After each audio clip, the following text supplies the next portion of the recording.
रहे हैं। क्यों? क्योंकि आपका जो पिछला सिलेबस था उसके अंदर केमिस्ट्री सबसे पहले थी, इसलिए भाई सारे जो टीचर्स हैं वो केमिस्ट्री का पहला चैप्टर ही सबको पढ़ा रहे हैं, तो मैंने भी सोचा कि इसी को पहले लेते हैं। तो आज हम पढ़ने वाले हैं मिक्सचर एंड देयर सेपरेशन। अब देखो, हर एक चीज की जो शुरुआत होती है वो क्वेश्चन से होती है। बेसिकली साइंस की जो फाउंडेशन है वो भी क्वेश्चन के ऊपर ही बेस्ड है। अब किसी बंदे ने सोचा होगा कि आसमान का रंग नीला क्यों है, ये समुद्र का पानी खारा क्यों है, मेरे में जीवन क्यों है, इस पत्थर में जीवन क्यों नहीं है। तो हर एक चीज की शुरुआत क्वेश्चन से होती है। तो हम भी इस चैप्टर की शुरुआत एक क्वेश्चन से करेंगे कि इस चैप्टर को अपन पढ़ क्यों रहे हैं, या फिर ये चैप्टर अपने को क्या सिखाना चाहता है। देखो, ये चैप्टर हमें सिखाना चाहता है कि मिक्सचर क्या होते हैं, मिक्सचर के टाइप कितने होते हैं और उनको सेपरेट कैसे करते हैं। अब देखो, हर एक मिक्सचर को एक ही टेक्निक से सेपरेट नहीं कर सकते। मिक्सचर अलग अलग होते हैं और उनको सेपरेट करने की जो मेथड होते हैं वो भी क्या होते हैं, अलग अलग होते हैं। फॉर एग्जाम्पल, पेट्रोल जो होता है वो बेसिकली प्योर फॉर्म में अपन यूज करते हैं अपनी गाड़ी में, तो लेकिन वो प्योर फॉर्म में मिलता नहीं है, वो मिलता है क्रूड ऑयल के फॉर्म में। और क्रूड ऑयल क्या होता है? एक प्रकार का मिक्सचर। तो इस तरीके से सेपरेशन पढ़ना बहुत ज्यादा जरूरी है। और सेपरेशन किस लिए करते हैं? ताकि अपन जो है प्योर फॉर्म में कोई चीज प्राप्त कर सके। ठीक है, थोड़ी हिंदी चलेगी ना, क्योंकि मैं बेसिकली हिंदी मीडियम से हूं, तो थोड़े बहुत वर्ड इधर उधर हो जाए तो माफ करना। ठीक है, तो चलो शुरू करते हैं आज का वीडियो। और हम है यूट्यूब पर, तो एक छोटी सी प्रथा यूट्यूब पर चली आई है कि एक छोटा सा इंट्रो होता है, तो हम भी इस चैनल का इंट्रो लेकर के आए हैं, उसके बाद में मिलते हैं।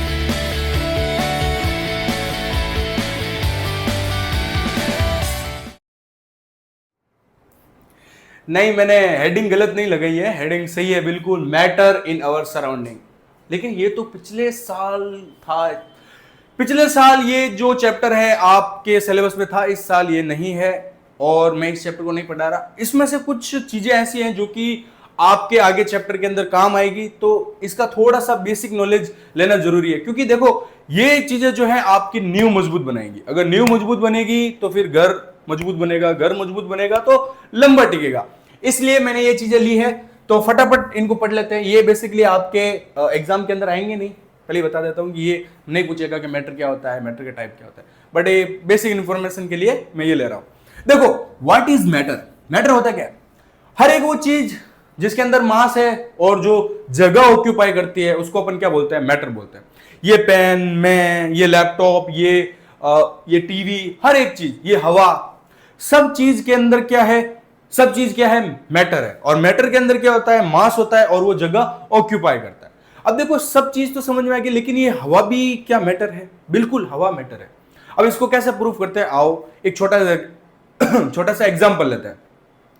एक फुटबॉल जो होती है जिसके अंदर हवा नहीं भरी हुई है, उसको आप तोलो, वजन करो, और हवा भरने के बाद में वजन करो, आप देखोगे कि जो उसका जो मास है वो डेफिनेटली क्या बड़ा है।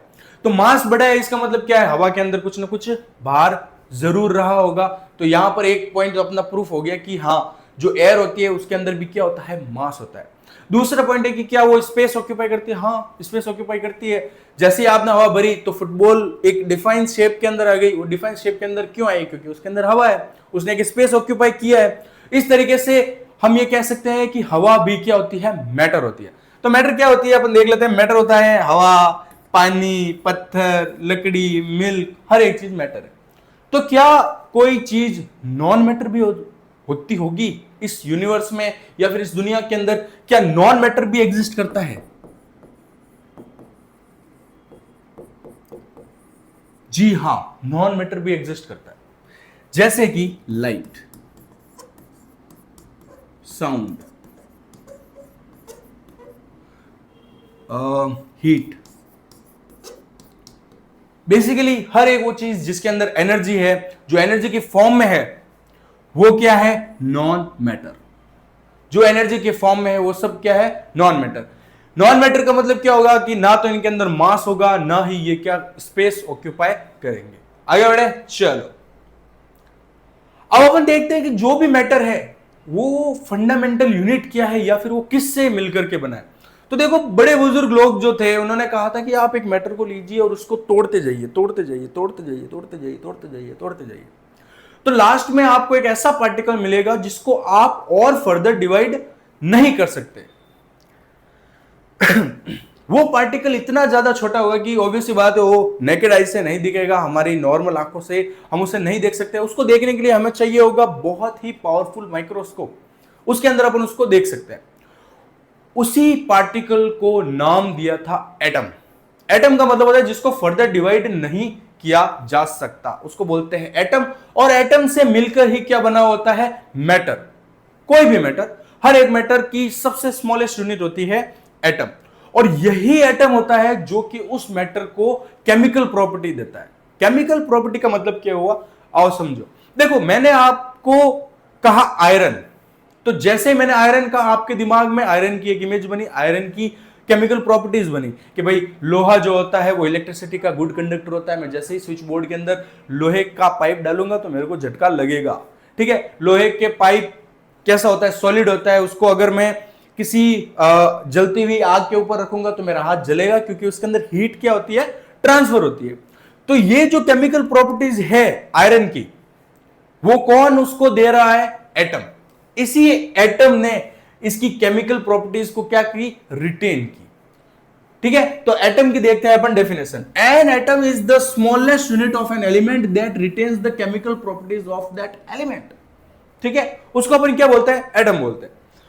अब दो या दो से ज्यादा एटम्स जब मिलते हैं तो बनाते हैं मॉलिक्यूल को। तो मॉलिक्यूल की डेफिनेशन देखते हैं। A molecule is the smallest unit of a substance that can exist independently and shows all the properties of that substance. It is formed by the combination of two or more atoms. यहां पर एक line आपको confuse कर रही होगी, मुझे पता है, आई नो। वो ये है कि यहां पर लिखा हुआ है the smallest unit of substance, और यहां पे भी लिखा है स्मॉलेस्ट यूनिट ऑफ सब्सटेंस। देखो, मॉलिक्यूल जो होता है वो भी सबसे छोटा होता है, एटम भी छोटा होता है, तो इन दोनों में से ज्यादा छोटा कौन होगा? एटम। लेकिन मॉलिक्यूल जो है इंडिपेंडेंटली एग्जिस्ट कर सकता है, एटम जो है इंडिपेंडेंटली एग्जिस्ट नहीं कर सकता।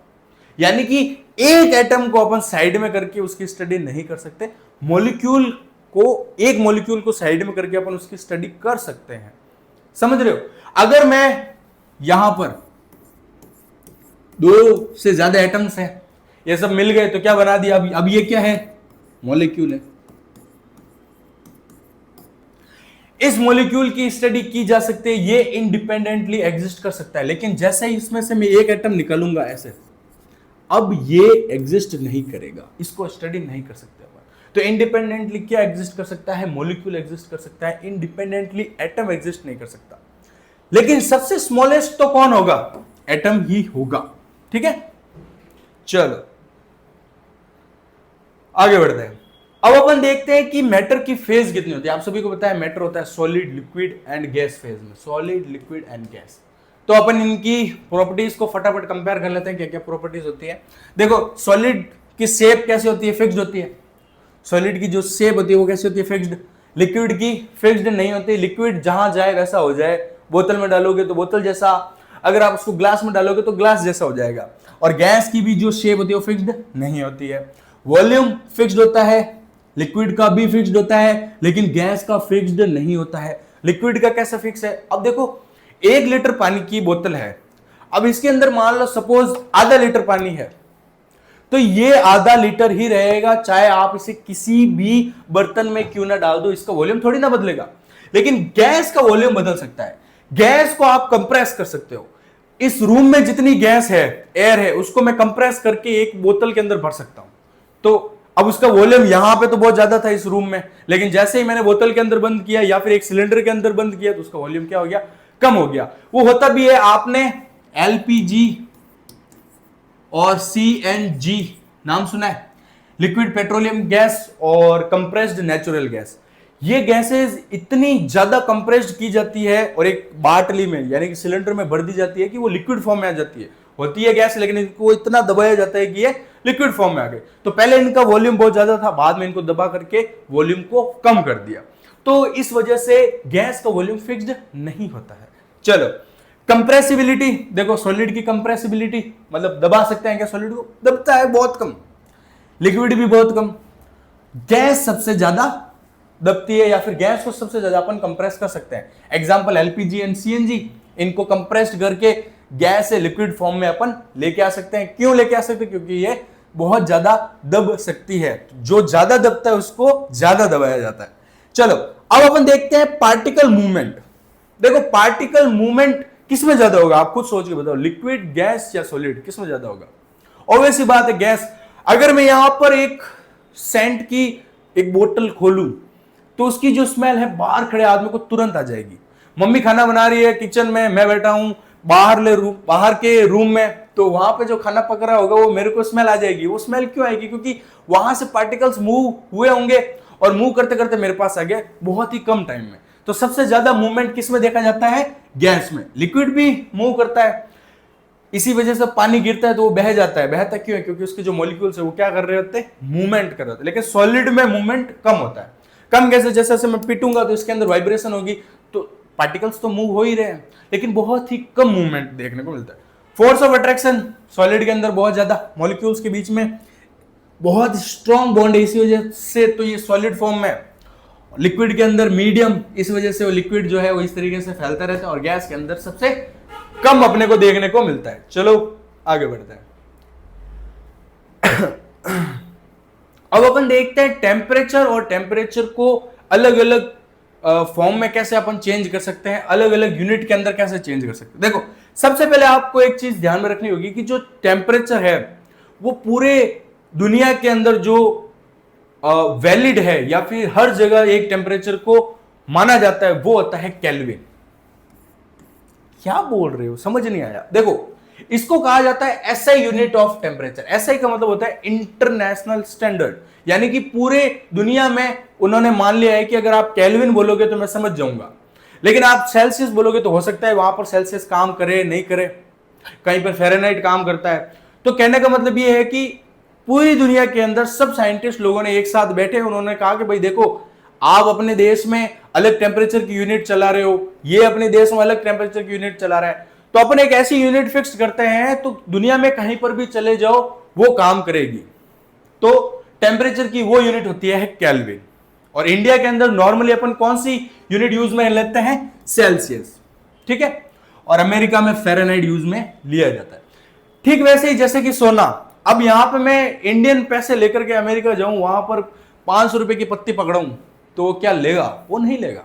लेकिन यहां से मैं एक ईंट चोरी करके जाऊं, ईंट मतलब सोने की, और वहां पे ले जाकर के मैं किसी दुकान में दूं तो क्या वो ईंट चल जाएगी? बिल्कुल चलेगी, क्योंकि वो यूनिवर्सल है। वो जो है पूरी पूरी दुनिया में सोना जो है वो एक ट्रेड के रूप में काम में लिया जाता है। तो इसी तरीके से ऐसा यूनिट को आप इस तरीके से समझ सकते हो। अब ऐसा यूनिट को चेंज कैसे करें आप? जैसे कि आपको बोल दिया 10 डिग्री सेंटीग्रेड, इसको केल्विन में चेंज करो, तो आप कैसे चेंज करोगे? तो इसका फॉर्मूला है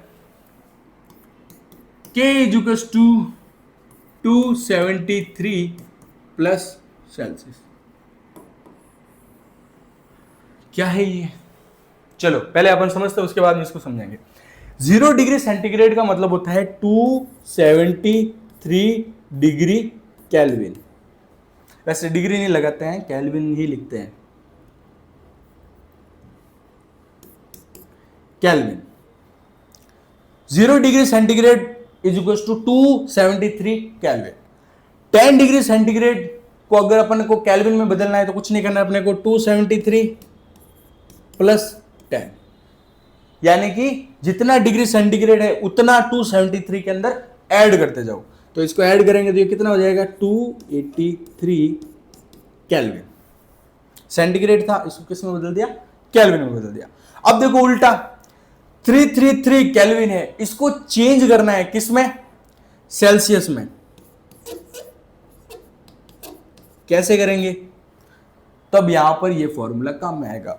केल्विन कितना दे रखा है? 333। 273 प्लस सेंटीग्रेड के अंदर क्या करना है? चेंज करना है। तो यहां से कैसे चेंज करेंगे? 333 माइनस 273। अब यहां पर जोड़ बाकी मुझे नहीं आती है, अब मुझे इसका आंसर बताओ कि कितना डिग्री सेल्सियस आएगा। समझ में आया आपको? चले आगे बढ़े। चलो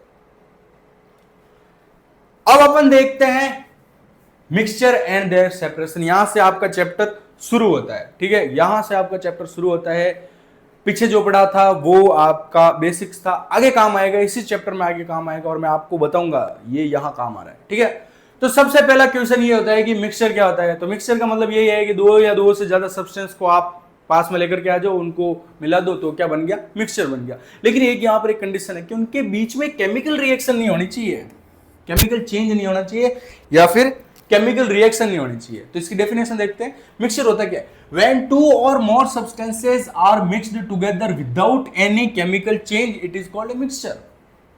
जैसे कि बड़े पत्थरों के बीच में आपने छोटे पत्थर मिक्स कर दिए तो क्या हो गया, मिक्सचर ही तो है वो। ठीक है, आपने पानी के अंदर शुगर डाल दी और ऐसे मिक्स कर दिया तो वो भी तो मिक्स ही हो गया, मिक्सचर हो गया। लेकिन प्रॉब्लम ये आती है कि अगर आपने कोई दो चीजें मिलाई और केमिकल रिएक्शन हो गई तो फिर वहां पर वो मिक्सचर नहीं होगा। कैसे? आओ देखो। देखो ये है मिल्क, इसमें आपने डाल दिया नींबू, लाइम। ठीक है, नींबू डाल दिया तो क्या होगा, क्या बन जाएगा? पनीर बन जाएगा ना भाई, दूध फट जाएगा। तो जब आपने दूध के अंदर नींबू मिला दिया तो वहां पर केमिकल रिएक्शन हो गई। केमिकल रिएक्शन का मतलब होता है केमिकली चेंज हो गया। तो ये जो पनीर बना इसकी केमिकल प्रॉपर्टीज इन दोनों से बिल्कुल ही अलग है और ये पूरी तरीके से चेंज हो गया। तो ये मिक्सचर नहीं है, ये केमिकल रिएक्शन हो चुकी है। तो बस आपको यहां से एक चीज ध्यान में रखनी है कि भाई दो या दो से सब्सटेंस को आप मिक्स करो, लेकिन बात वहीं पर है कि उसके अंदर केमिकल चेंज नहीं होना चाहिए। केमिकल चेंज हो जाएगा तो क्या हो जाएगा, केमिकल रिएक्शन हो जाएगी और केमिकल रिएक्शन होगी तो क्या होगा, प्रोडक्ट ही चेंज हो जाएगा पूरी तरीके से। जो प्रोडक्ट बनेगा वो बिल्कुल ही नया बनेगा। इस वजह से केमिकल चेंज नहीं होना चाहिए। चलो अब मिक्सचर के एग्जांपल, हवा गैसों का मिक्सचर है, नमक वाला पानी, मिट्टी, फ्रूट सलाद, सारे के सारे क्या होते हैं, मिक्सचर होते हैं। नमक पानी में डाल दो, मिक्सचर है। शुगर पानी में डाल दो, मिक्सचर है। बहुत बड़े पत्थर लेकर के आ जाओ, उसके बीच में छोटे पत्थर डाल दो, वो भी मिक्सचर है। मिक्सचर नमकीन आप खाते हो, वो भी एक तरीके का मिक्सचर ही है। तो आगे बढ़े, चलो अब अपन देखते हैं क्लासिफिकेशन ऑफ मिक्सचर। मिक्सचर कितने टाइप के होते हैं? अब देखो मिक्सचर के जनरली दो टाइप होते हैं, एक होता है होमोजेनस मिक्सचर, दूसरा होता है हेट्रोजेनस मिक्सचर। अब क्या होता है होमोजेनस मिक्सचर? होमोजेनस मिक्सचर का मतलब ये होता है कि जब आपने दो सब्सटेंस मिलाए तो वो आपस में इतने अच्छी तरीके से घुल मिल गए कि आपको देख कर पता ही नहीं चलेगा कि अरे इसके अंदर कुछ मिलाया था क्या। जैसे कि पानी में शुगर डाल करके मैं अच्छी तरीके से मिक्स करके आपको दे दूं तो आप उसको देख करके पता नहीं लगा पाओगे कि इसके अंदर कुछ मिला हुआ है। जैसे आप उसकी एक सिप लोगे तो आपको मीठा, और लोगे मीठा। और एक बात याद रखना कि उसकी जो पहली सिप जितनी मीठी होगी लास्ट सिप भी उतनी ही मीठी होगी। यानी कि ओवर द ऑल वो पूरा का पूरा जो मिक्सचर है वो कैसा है, यूनिफॉर्म है। यूनिफॉर्म का मतलब कैसा है कि आपने जब पहली सिप ली तब भी वो उतना ही मीठा था, लास्ट सिप भी उतनी ही मीठी है। इसका मतलब ये हुआ कि वो पूरी तरीके से यूनिफॉर्म है और आप उसे देख करके नहीं बता सकते कि इसके अंदर कुछ मिला हुआ है, बहुत ही अच्छी तरीके से घुल मिल चुके हैं, उसको बोलते हैं होमोजेनस मिक्सचर। ठीक है, इसकी डेफिनेशन देखते हैं पहले। होमोजेनस मिक्सचर क्या होता है? A mixture in which all the components are uniformly mixed and the composition is the same throughout is called homogeneous mixture. ये यहां पर ये बोल रहा है कि थ्रूआउट का मतलब होता है शुरू से लेके एंड तक उसका जो कंपोजिशन है एक जैसा। ऐसा नहीं है कि शुरुआत में ज्यादा मीठा लास्ट में कम मीठा, इस तरीके से नहीं। जितना है पूरी तरीके से इवनली डिस्ट्रीब्यूट है उसके अंदर और अच्छी तरीके से डिसॉल्व है। उसको आप देख करके पता नहीं लगा सकते कि इसके अंदर कुछ मिला हुआ है या फिर नहीं मिला हुआ है। उस तरीके को मिक्सचर को बोलते हैं होमोजेनस मिक्सचर। और दूसरा है हेट्रोजेनस मिक्सचर। अब आप मुझे एक बात बताओ कि कुछ लोग ऐसे होते हैं ना जिनकी आपस में बनती नहीं है, दुश्मन। उन दो लोगों को पास में बिठा दो तो कोई दूसरा आदमी या तीसरा आदमी कोई आएगा तो उन दोनों को देख के बता देगा कि यार इन दोनों के बीच में कुछ चल रहा है क्या, कुछ प्रॉब्लम है क्या, ये इन दोनों की आपस में बनती नहीं है क्या। क्यों? क्योंकि देख के अपन बता सकते हैं कि इनको तो जबरदस्ती बैठा रखा है, इनकी आपस में बनती है नहीं। उनको बोलते हैं हेट्रोजेनस मिक्सचर। हेट्रोजेनस का मतलब ये होता है कि अलग अलग। ठीक है, चलो। A mixture in which components are not uniformly mixed can be seen separately is called a heterogeneous. अपन देख सकते हैं, देख के बता सकते हैं कि यार कुछ तो गड़बड़ी, इनकी आपस में बन नहीं रही है, तो उनको बोलते हैं हेट्रोजेनस। जैसे कि पानी और तेल। पानी और तेल जब आप मिक्स करोगे तो कोई आदमी देखकर बता देगा कि यार ये तेल ऊपर है पानी नीचे है, वो अलग अलग रहेंगे, एक साथ मिक्स नहीं होंगे। तेल ऊपर रहेगा पानी नीचे रहेगा, क्योंकि तेल जो होता है उसकी डेंसिटी कम होती है, पानी की डेंसिटी ज्यादा होती है, दोनों अलग अलग रहेंगे। तो अपन देख हाँ कुछ तो गड़बड़ है, वो वाली चीज। जैसे कि अल्कोहल के अंदर जब आप पानी मिलाते हो, यानी कि आप पैग बनाते हो। अब कोई स्टूडेंट कहेगा मम्मी या टीचर तो पैग बनाना सिखा रहा है, मतलब मेरा मतलब ये है कि जब आप अल्कोहल लेते हो उसके अंदर पानी को जब डालते हो, तो आप मुझे एक बात बताओ, जो ये पैग बना है, वो जो पैग है क्या वो होमोजीनस है या हेट्रोजीनस है? सोच के बताओ।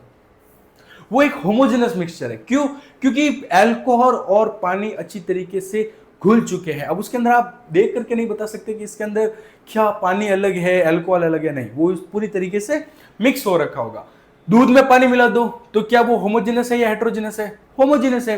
दूध के अंदर पानी मिला करके मिक्स कर दो, कोई बता नहीं सकता। अगर बता सकता तो दूध वालों का धंधा चौपट हो जाता। इतना कितना पानी मिला दिया आपने, ये देखो दूध इतना पानी इतना। तो कहने का मतलब ये होमोजेनस मिक्सचर का मतलब ये होता है मिक्सचर जो है वो इवनली डिस्ट्रीब्यूट होता है और उसको अपन देख करके नहीं बता सकते कि ये जो है इसके अंदर कुछ मिला रखा है। अगर देख करके बता देते हैं तो वो क्या होता है? हेट्रोजीनस। तो आओ आगे बढ़े। यहां पे एक टर्म है सॉल्यूशन। सॉल्यूशन एंड मिक्सचर, इन दोनों में फर्क क्या होता है? ये बहुत ही अच्छा क्वेश्चन है कि सॉल्यूशन एंड मिक्सचर के अंदर क्या फर्क होता है। मिक्सचर तो किसी भी प्रकार का मिक्सचर है, होमोजेनस भी हो सकता है, हेट्रोजेनस भी हो सकता है, लेकिन सॉल्यूशन हमेशा ही कैसा होगा? होमोजेनस। सॉल्यूशन हमेशा कैसा होता है? होमोजेनस होता है, यानी कि दो कंपोनेंट्स आपस में बहुत ही अच्छी तरीके से क्या होंगे? डिसॉल्व हो रखे होंगे, आपस में बहुत ही अच्छी तरीके से घुल रखे होंगे। तो अपन इसकी डेफिनेशन देखते हैं। A solution is a homogeneous mixture in which a solute dissolves completely in a solvent. अब यहां पे दो वर्ड आ जाते हैं, एक आता है सॉल्यूट और दूसरा आता है सॉल्वेंट। सॉल्यूट और सॉल्वेंट क्या होता है उससे पहले अपन एक एग्जांपल देखते हैं। वाटर प्लस सॉल्ट, इन दोनों को आपस में मिक्स किया तो क्या बन गया? Salty water. ये है हमारा सॉल्यूशन। ये क्या बन गया? सॉल्यूशन। अब यहां पर घुल कौन रहा है? सॉल्ट। किस में घुल रहा है? वाटर में। तो ज्यादा क्या होगा? वाटर। भाई पानी की जो क्वांटिटी होगी वो ज्यादा होगी और सॉल्ट की क्वांटिटी क्या होगी? कम होगी। तो जो घुल रहा होता है उसको बोलते हैं सॉल्यूट। ये यहां पर है सॉल्यूट। या फिर जिसकी अमाउंट कम होती है और जिसकी अमाउंट ज्यादा होती है और जिसके अंदर घुल रहा होता है उसको अपन क्या बोलते हैं? सॉल्वेंट। सॉल्वेंट, ठीक है। तो सोल्यूट का मतलब होता है substance which is less in amount and dissolves in solvent. Amount में कम है और जो घुल रहा है। सॉल्वेंट मतलब substance which is more in amount and dissolve solute. ज्यादा है अमाउंट में और सोल्यूट को अपने अंदर घोल लेता है। तो सोल्यूट एंड सॉल्वेंट जब आपस में मिल जाते हैं तो बनाते हैं सॉल्यूशन को। चलो आगे बढ़े। अब ये तीसरी टर्म है कंसंट्रेशन। अब देखो दोस्तों, जनरली जब हम छोटे थे या फिर कई बच्चों के दिमाग में एक कंफ्यूजन आता है, जब भी अपन बोलते हैं कंसंट्रेशन तो उनको लगता है कंसंट्रेशन मींस गाढ़ा। जितना ज्यादा थिक होगा, जितना ज्यादा गाढ़ा होगा, उसकी कंसंट्रेशन उतनी ज्यादा होगी। देखो ये पूरी तरीके से सही नहीं है।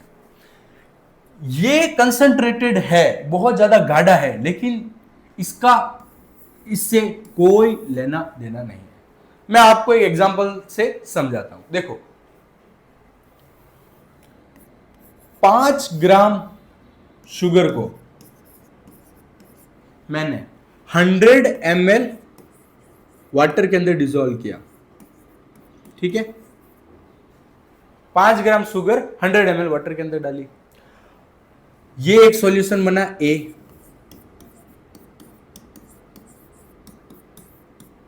और दूसरा सॉल्यूशन मैंने बनाया जिसके अंदर 10 ग्राम शुगर ली मैंने और 100 ml के अंदर मैंने 100 ml वाटर के अंदर डिजोल्व की और ये सॉल्यूशन बना बी। अब मुझे एक बात बताओ, solution A and solution B में कंसंट्रेटेड ज्यादा कौन होगा? कंसंट्रेटेड ज्यादा होगा ये सॉल्यूशन बी। क्यों? क्योंकि सोल्यूट का अमाउंट इसमें ज्यादा है। इसमें सोल्यूट कितना है? 5 ग्राम। इसमें सोल्यूट कितना है? 10 ग्राम। तो जिसके अंदर सोल्यूट का अमाउंट ज्यादा होता है वो सॉल्यूशन क्या होता है? मोर कंसंट्रेटेड। यहां पर अगर मैं इन दोनों सॉल्यूशन को, सॉल्यूशन ए और सॉल्यूशन बी को आपके सामने दो ग्लास के अंदर रख दूं तो आप देख करके उसकी गाढ़ेपन से नहीं बता सकते। वो सॉल्यूशन गाढ़ा नहीं होगा, ऐसा नहीं होगा कि वो थिक हो जाएगा। तो कंसंट्रेशन का मतलब थिक नहीं होता है। कंसंट्रेशन का मतलब ये होता है कि किसमें ज्यादा अमाउंट ऑफ सोल्यूट है। यहां पर 5 ग्राम है, यहां पर सपोज 7 ग्राम ही होता, केवल और केवल 2 ग्राम का फर्क आया, लेकिन फिर भी कंसंट्रेटेड कौन होता? ये वाला सॉल्यूशन बी जो है वो क्या होता? मोर कंसंट्रेटेड होता। तो यहां पर एक डेफिनेशन आती है कि concentration is the amount of solute present in a given amount of solution. कि भाई जितना अमाउंट है, यहां पर देखो 100 ml और 100 ml पानी भी मैंने सेम रखा है। ऐसा नहीं यहां पे 100 ml ले रहा हूं, यहां पे 200 ml ले रहा हूं, नहीं, पानी का अमाउंट भी अपने को सेम रखना है। उसके अंदर जिसमें ज्यादा अमाउंट ऑफ सोल्यूट होगा वो क्या होगा? मोर कंसंट्रेटेड। अब इसको एक बार हटा देता हूं, उसके बाद मैं आपको एक अच्छी सी चीज समझानी है।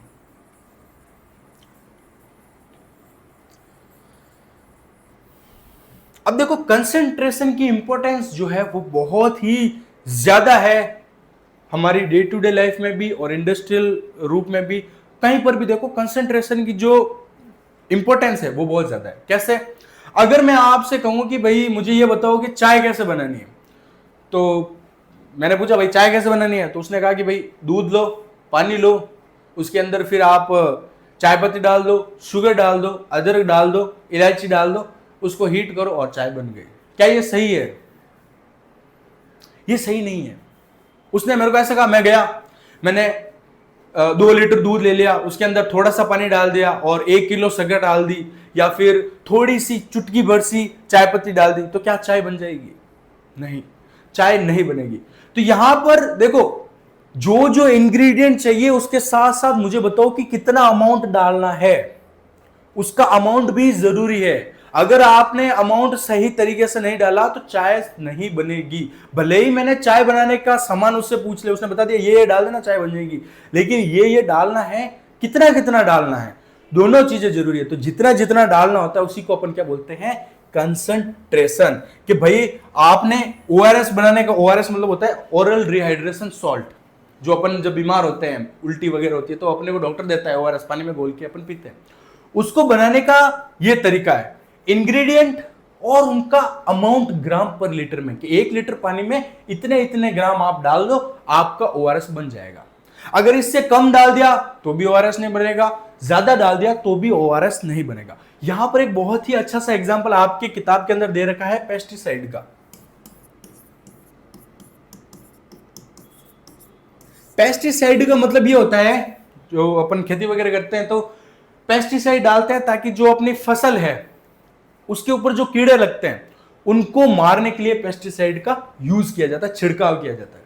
अब इसकी कंसंट्रेशन अगर एग्जैक्ट नहीं होगी तो फिर प्रॉब्लम हो सकती है। अगर मान लो कंसंट्रेशन ज्यादा हो गई तो ये कीड़े के साथ साथ फसल को भी मार देगा, और अगर कंसंट्रेशन कम हो गई तो फिर क्या होगा? ना तो कीड़े मरेंगे और जमीन की जो कह सकते हैं उर्वरकता है, जो फर्टिलिटी है जो मिट्टी की, वो कम हो जाएगी। तो कहने का मतलब है कि कंसंट्रेशन जो है उसका इंपॉर्टेंस बहुत ज्यादा होता है किसी भी चीज को बनाने में। चाहे आप मेडिसिन की दुनिया में देख लो, चाहे आप नॉर्मल लाइफ में देख लो, कंसंट्रेशन जब तक हमें पता नहीं होगी तब तक अपन जो है एग्जैक्ट जो चीज अपन प्राप्त करना चाहते हैं वो अपन प्राप्त नहीं कर पाएंगे। तो यहां पर कंसंट्रेशन का मतलब आप समझे, कंसंट्रेशन का मतलब होता है amount of solute present in amount of solution. और आपसे पूछ ले कि कंसंट्रेशन का इंपॉर्टेंस क्या होता है तो आप बता सकते हो, पेस्टिसाइड का आप एग्जांपल देकर के बता सकते हो। आगे बढ़े, चलो अब अपन देखते हैं कि कंसंट्रेशन को शो कैसे किया जाता है। आपने कई बार जब आप जाते हो मार्केट के अंदर तो कोई चीज देखते हो तो उसके पीछे W/W परसेंटेज या फिर W/V परसेंटेज या फिर V/V%, इस तरीके से लिखा हुआ था। ये बेसिकली दिखाता है कि उसके अंदर उस पर्टिकुलर इंग्रेडिएंट की कंसंट्रेशन क्या है। इसको ज्यादा कॉम्प्लिकेटेड नहीं करता हूं मैं थोड़ा बहुत आसानी से अपन इसको समझते हैं, आसान भाषा के अंदर। देखो, कंसंट्रेशन को अपन दिखाते हैं कि पूरे सॉल्यूशन के अंदर मान लो 1 लीटर चाशनी है, उस 1 लीटर चाशनी के अंदर कितने ग्राम शुगर आपने डाल रखी है। ठीक है, शुगर और वाटर जब मिलते हैं तो चाशनी बनती है। तो टोटल जो सॉल्यूशन है यानी कि जो चाशनी है वो कितनी है, 1 लीटर।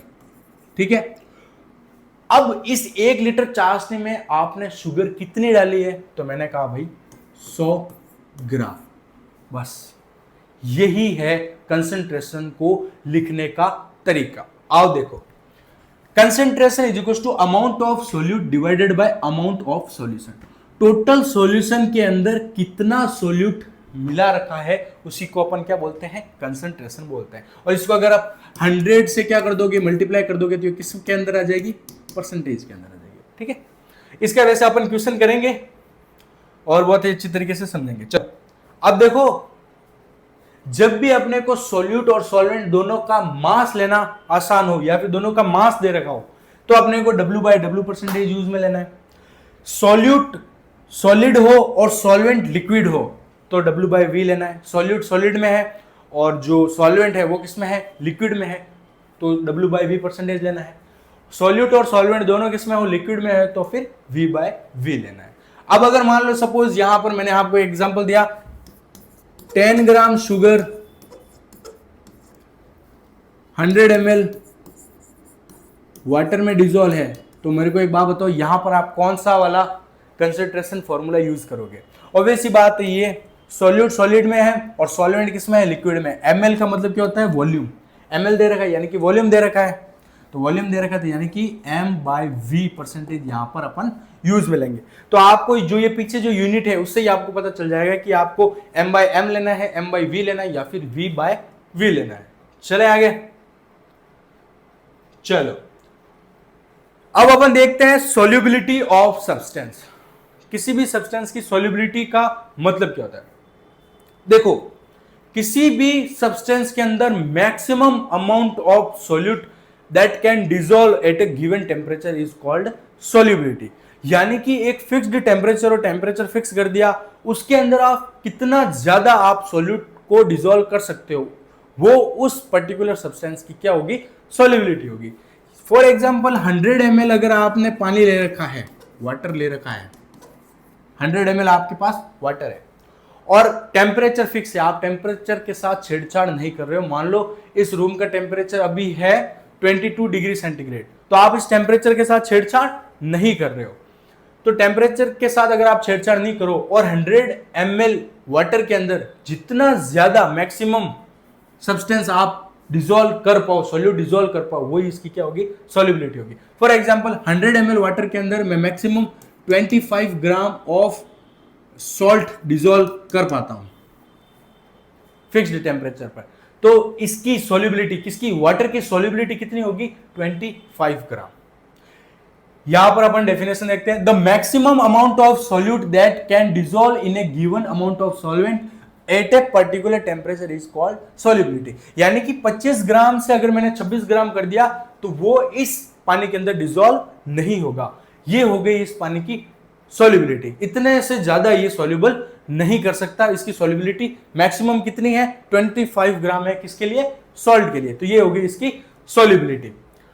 अब यहां पर एक पॉइंट है सैचुरेशन। सैचुरेशन का मतलब ये होता है कि जैसे आपको भूख लगी हुई है 5 रोटी की, ठीक है, आपने 1 रोटी खाई, 2 रोटी खाई, 3, 4, 5, अब आपका सैचुरेशन आ गया, आप फुल हो गए।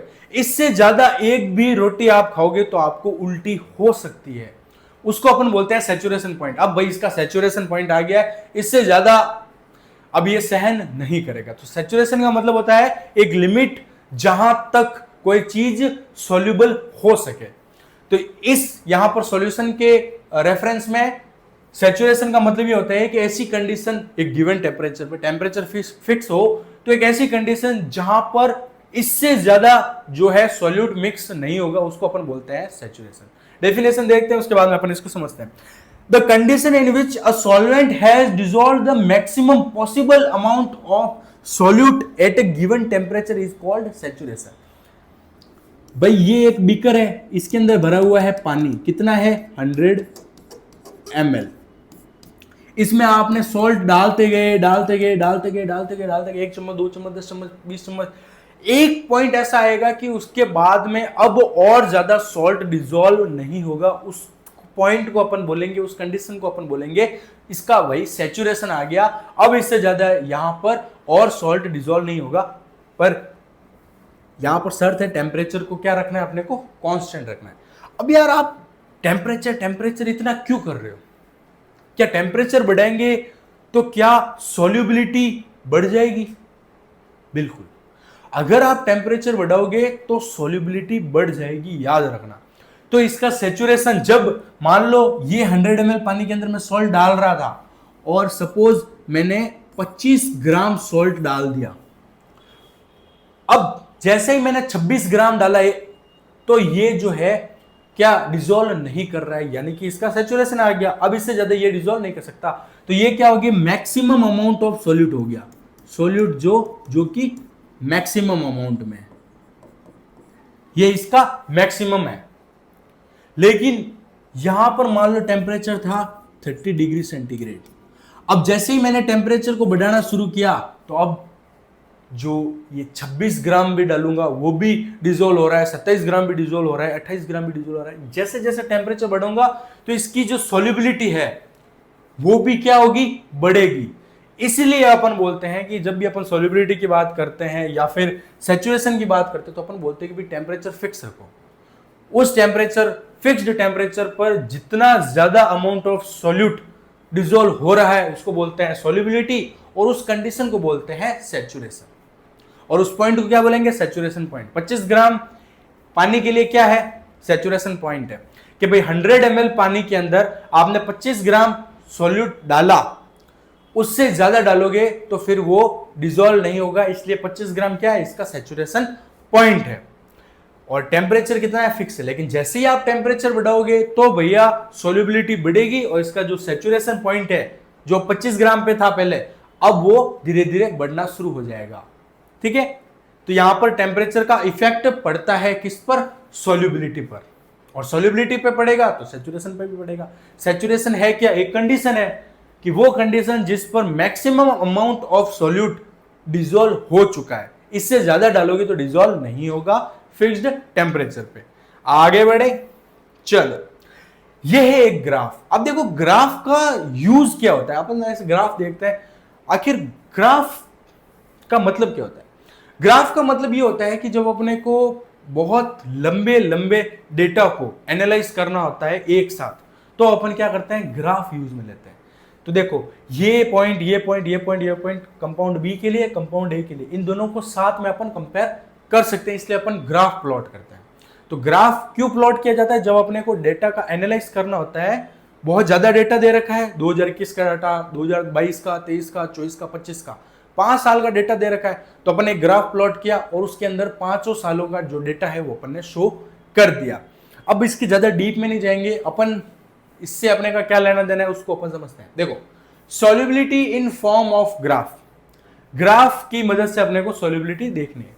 यहां पे 2 कंपाउंड देखने को मिल रहे होंगे आपको, रेड लाइन में है कंपाउंड ए और ब्लू कलर के अंदर है कंपाउंड बी। यहां पे मैं लिख देता हूं compound A and compound B. ठीक है, ये होती है एक्स एक्सिस, ये होती है वाई एक्सिस। एक्स एक्सिस पर दे रखा है टेम्परेचर एंड वाई एक्सिस पे दे रखा है सॉल्युबिलिटी पर 100 ग्राम। क्या मतलब होता है इस सॉल्युबिलिटी पर 100 ग्राम का, मतलब ये 100 ग्राम वाटर के अंदर कितना ये कंपाउंड डिसॉल्व हो रहा है। फॉर एग्जांपल जब 10 डिग्री टेम्परेचर था तब ये कंपाउंड ए कितना डिसॉल्व हो रहा है, 10 ग्राम, और कंपाउंड बी कितना डिसॉल्व हो रहा है, 50 ग्राम। समझ में आया। देखो टेम्परेचर कितना है, 10 डिग्री सेंटीग्रेड। उस 10 डिग्री टेम्परेचर पर कंपाउंड ए कितना डिजोल्व हो रहा है? 10 ग्राम डिजोल्व हो रहा है 100 ग्राम पानी में।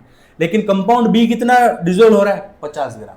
तो यहां पर अपने को कंपेयर करके बताना है कि किसकी सॉल्युबिलिटी ज्यादा है, कंपाउंड ए की या फिर कंपाउंड बी की। वैसे तो आप देख करके बता सकते हो किसकी सॉल्युबिलिटी ज्यादा है। जैसे जैसे एक्स एक्सिस ये जो वाई एक्सिस का जो डेटा बढ़ता जाएगा वैसे वैसे कंपाउंड बी या फिर जो अपन बोल सकते हैं सॉल्युबिलिटी वो भी क्या होती जाएगी? बढ़ती जाएगी। तो यहां पर अपन कंपेयर करते हैं।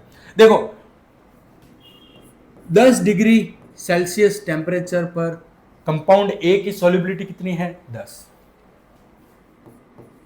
ग्राम। ठीक है, 10 ग्राम सोल्यूट डिजोल्व हो रहा है 100 ग्राम वाटर के अंदर, कंपाउंड ए का। और वहीं पर अगर कंपाउंड बी की बात करें तो 10 डिग्री टेम्परेचर पर ये डिजोल्व हो रहा है 50 ग्राम। कितना हो रहा है? 50 ग्राम। समझ में आया? 50 gram compound B 100 gram of water के अंदर क्या हो रहा है? डिजोल्व हो रहा है। यहां तक आपको बात समझ में आई? अब देखो टेम्परेचर हो गया 20, टेम्परेचर कितना हो गया? 20। तो मुझे बताओ यहां पर 20 होने पर कंपाउंड ए कितना डिजोल्व हुआ? 12 ग्राम। और यहां पर 20 होने पर ये कितना डिजोल्व हुआ? 20 डिग्री सेंटीग्रेड है। यहां पर कंपाउंड बी कितना डिजोल्व हो रहा है? 100 ग्राम।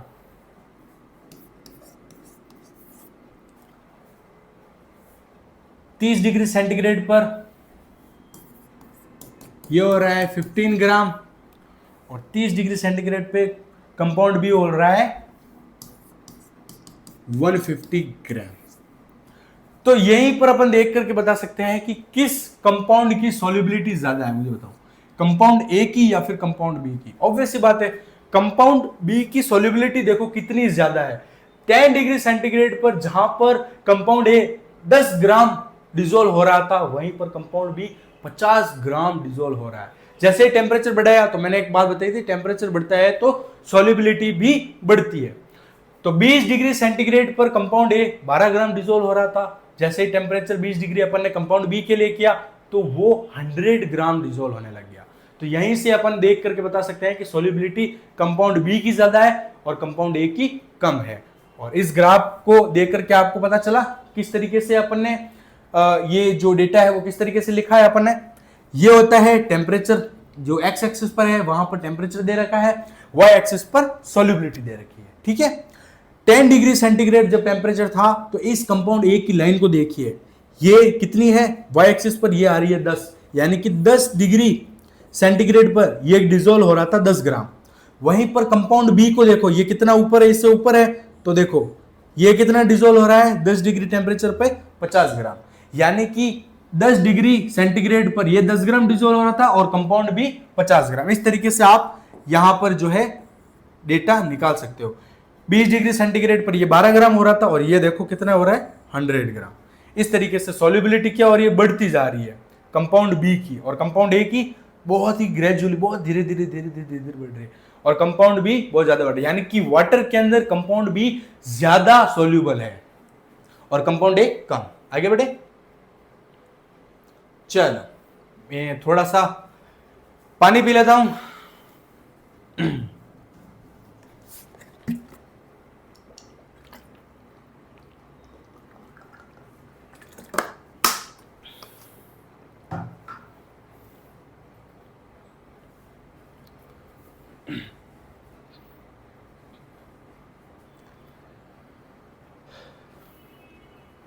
अब तक देखो अपन ने पढ़ा है कि भाई मिक्सचर दो टाइप के होते हैं, होमोजेनस, हेट्रोजेनस। होमोजेनस का मतलब ये होता है कि जब सॉल्यूट और सॉल्वेंट या फिर जो दो कंपाउंड है वो आपस में बहुत ही अच्छी तरीके से घुल मिल चुके हैं, बहुत ही अच्छे तरीके से डिसॉल्व हो रखे हैं, उसको अपन बोलते हैं होमोजेनस। और जो होमोजेनस मिक्सचर जो होता है उनको अपन देख करके पता नहीं लगा सकते कि इसके अंदर कुछ मिला हुआ है या फिर नहीं मिला हुआ है।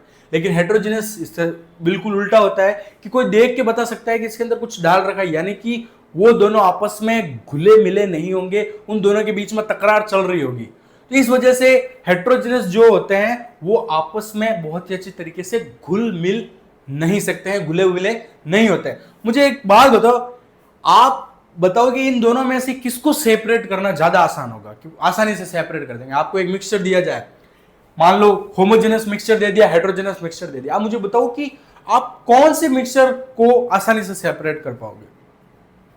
अरे भाई दो दोस्त हैं, उन दोनों के बीच में बहुत अच्छी दोस्ती है, बहुत गहरी दोस्ती है, उनको तोड़ना आसान होगा। जो या फिर दो लड़के हैं जिनके बीच में काफी गहरी दुश्मनी है, उन दोनों को आपस में तोड़ना आसान होगा। किनको तोड़ना ज्यादा आसान होगा? भाई जिनकी ज्यादा दोस्ती है, गहरी दोस्ती है, उनको अलग करना मुश्किल है। अब भाई जो दुश्मन है उनको तो अलग क्या करना, वो पहले से अलग बैठे हैं, उनको कहना भाई इसके पास मत बैठ, भाई साइड में हो जा, पास मत बैठ। वो वैसे ही जाना चाहता है, इसके साथ बैठना ही नहीं चाहता। जो दो दुश्मन है वो तो एक दूसरे के साथ बैठना ही नहीं चाहते।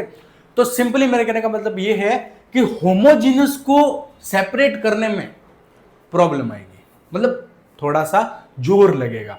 होमोजीनियस जो मिक्सचर होते हैं उनको सेपरेट करना, अलग अलग करना, कंपाउंड ए कंपाउंड बी, उनको अलग अलग करने में क्या होगा, जोर आएगा, थोड़ी सी अपने को मुश्किलों का सामना करना पड़ेगा। हेटेरोजेनियस तो क्या है, वो तो पहले ही अलग बैठे हैं, तो भाई इनको कहना भाई तू साइड में हो जा, तो वो तो वैसे ही साइड में जाना चाहता था, तो साइड में हो गया, इस तरीके से दो सेपरेट हो गए।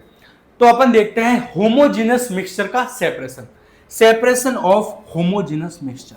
ये समझ में आ गया तो हेटेरोजीनस कुछ भी नहीं है। देखो आपके सिलेबस में 3 मेथड्स आपको दे रखे हैं होमोजेनस मिक्सचर को सेपरेट करने के। सबसे पहला है क्रिस्टलाइजेशन, फिर है डिस्टिलेशन, और तीसरा है पेपर क्रोमेटोग्राफी। ठीक है, सबसे पहले अपन देखते हैं क्रिस्टलाइजेशन। देखो क्रिस्टलाइजेशन जो मेथड है, इसका प्रिंसिपल क्या है, ये कैसे अलग करता है, भाई प्रिंसिपल पता होना चाहिए। आओ देखो, crystallisation is a method used to obtain pure solid crystal from a solution.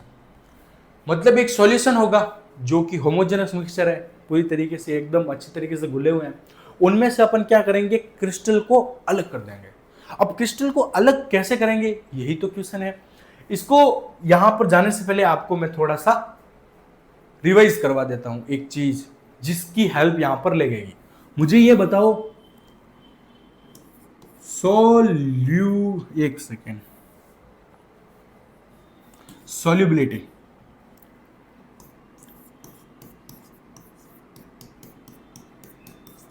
Solubility and temperature के बीच में कैसा रिलेशन था? क्या मैं टेम्परेचर को बढ़ाऊं तो सॉल्युबिलिटी बढ़ेगी या फिर घटेगी? मुझे ये बताओ। बढ़ेगी। टेम्परेचर बढ़ाऊंगा तो सॉल्युबिलिटी भी बढ़ेगी। बस इसी चीज का अपन यूज करेंगे और एक होमोजेनस मिक्सचर में से क्रिस्टल को अलग कर देंगे। यानी कि दो चीजें मिक्स हो रखी होंगी, उनमें से अपन क्या करेंगे, सॉल्यूट को अलग कर देंगे। कैसे अलग करते हैं, आओ देखो। देखो आपके सिलेबस में दे रखा है कॉपर सल्फेट को पानी में डाल करके, फिर मिक्सचर दे रखा है कॉपर सल्फेट और पानी का, उसमें से अपने को कॉपर सल्फेट को अलग कर रहा है। यह है मिक्सचर कॉपर सल्फेट का सॉल्यूशन है, यानी कि जिसमें कॉपर सल्फेट और पानी मिक्स हो रखे हैं। ये बहुत ही अच्छा सॉल्यूशन है। इस सॉल्यूशन में से अपने को कॉपर सल्फेट को अलग करना है। देखो कैसे अलग करेंगे।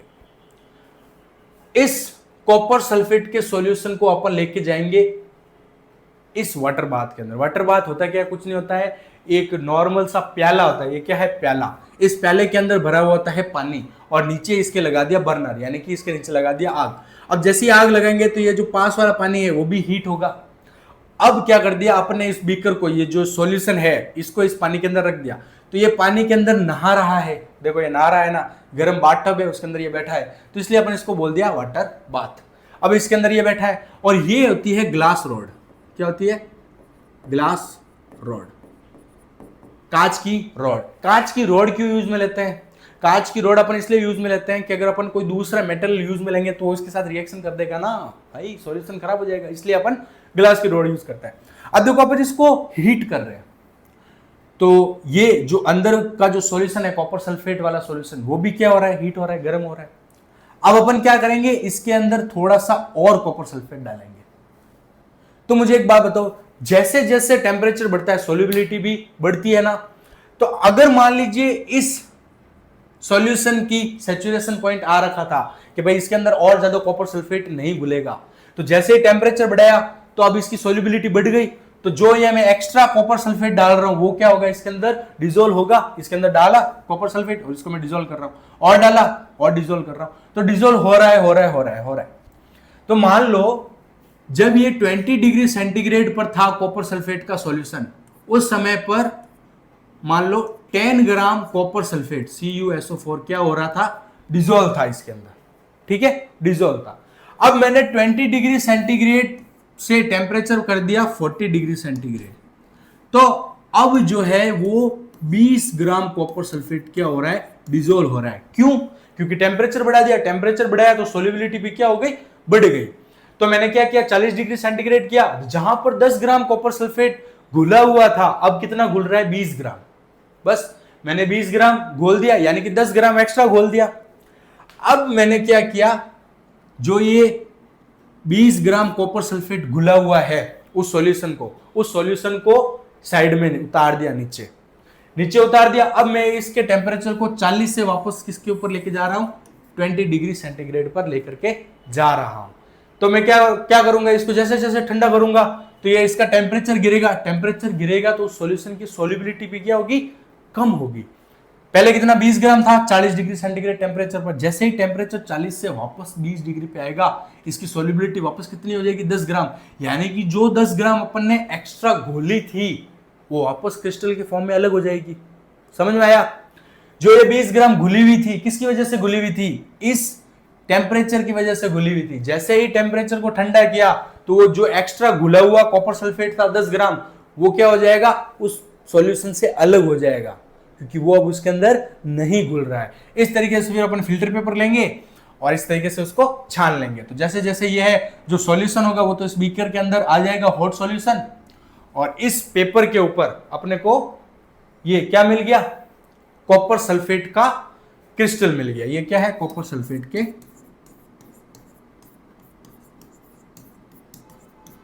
समझ में आया क्या किया? सबसे पहले एक कॉपर सल्फेट का एक सॉल्यूशन लिया जिसके अंदर कॉपर सल्फेट ऑलरेडी डिसॉल्व है, ठीक है। इसको अपन ने वाटर बाथ में बैठाया। वाटर बाथ कुछ नहीं होता है, एक प्याला होता है पानी का जिसके अंदर नीचे बर्नर लगा होता है, और इस पूरे के पूरे क्या बोलते हैं, बीकर को इसके अंदर रख दिया, तो ये पानी के अंदर नहा रहा है, इसलिए अपन इसको बोलते हैं वाटर बाथ। ये होती है ग्लास रोड, घोलने के लिए काम में आती है। अब अपन ने इसका टेम्परेचर बढ़ाया, इस सॉल्यूशन का टेम्परेचर बढ़ाया, तो टेम्परेचर बढ़ाया तो हमें पता है कि टेम्परेचर बढ़ाने पर सोल्युबिलिटी भी बढ़ती है, तो इसकी सोल्युबिलिटी बढ़ गई। अब मैंने क्या किया, इसके अंदर 10 ग्राम या फिर 2 चम्मच और कॉपर सल्फेट डाल दिया, जो कि इसके अंदर घुल भी गया। और घुलने का रीजन क्या था कि भैया इसका टेम्परेचर बढ़ गया। जहां पर पहले 20 डिग्री सेंटीग्रेड पे मान लो 10 ग्राम कॉपर सल्फेट घुल रहा था, वहां पर जैसे ही टेम्परेचर मैंने 40 डिग्री सेंटीग्रेड किया, अब कितना घुल रहा है, 20 ग्राम कॉपर सल्फेट घुल रहा है। तो मैंने इसका टेम्परेचर बढ़ाया और मैं क्या डाल रहा हूँ, कॉपर सल्फेट डाल रहा हूँ, उसको घोल रहा हूँ, और वो घुल रहा है, आराम से घुल रहा है, क्योंकि टेम्परेचर बढ़ा हुआ है। घोल रहा हूँ। उसके बाद में मैंने क्या किया, इसको जो है गर्म सॉल्यूशन को इस तरीके से फिल्टर पेपर में क्या किया, मैंने इसको छान दिया। तो ये अभी क्या है, हॉट सॉल्यूशन है, अभी ये गर्म है, अभी भी इसका टेम्परेचर 40 है। तो इसको मैंने चुपचाप कुछ टाइम के लिए रख दिया, इसके ऊपर वाच ग्लास ऊपर ढक्कन दे दिया, ग्लास का ढक्कन दे दिया, इसको रख दिया। तो क्या होगा, थोड़े टाइम बाद में इस गर्म सॉल्यूशन का टेम्परेचर 40 से घट करके कितने पे आ जाएगा, 20 पे आएगा। तो 40 से 20 जब टेम्परेचर घटेगा तो इसकी सोल्युबिलिटी भी क्या होगी, कम होगी। तो जो अपन ने 10 ग्राम एक्स्ट्रा घोला था वो क्या होगा, धीरे धीरे क्रिस्टल के रूप में नीचे इस तरीके से अपने को दिखने लग जाएगा। ये ठंडा हुआ तो ये क्रिस्टल दिखने लगे। इसको कैसे सेपरेट करेंगे, ये एक फिल्टर पेपर है, इसके अंदर पानी डाला तो पानी नीचे चला जाएगा और ये क्रिस्टल इस पेपर पे आ जाएंगे, और इस तरीके से अपन ने इस क्रिस्टल को सेपरेट कर दिया। अब इसके अपन स्टेप बाय स्टेप देख लेते हैं कैसे किया। Take a copper sulphate solution in a beaker, heat the solution gently in a water bath and stir continuously. Stir का मतलब होता है उस ग्लास रोड से हिलाते रहो। Add more copper sulphate until no more dissolves, this forms a hot saturated solution.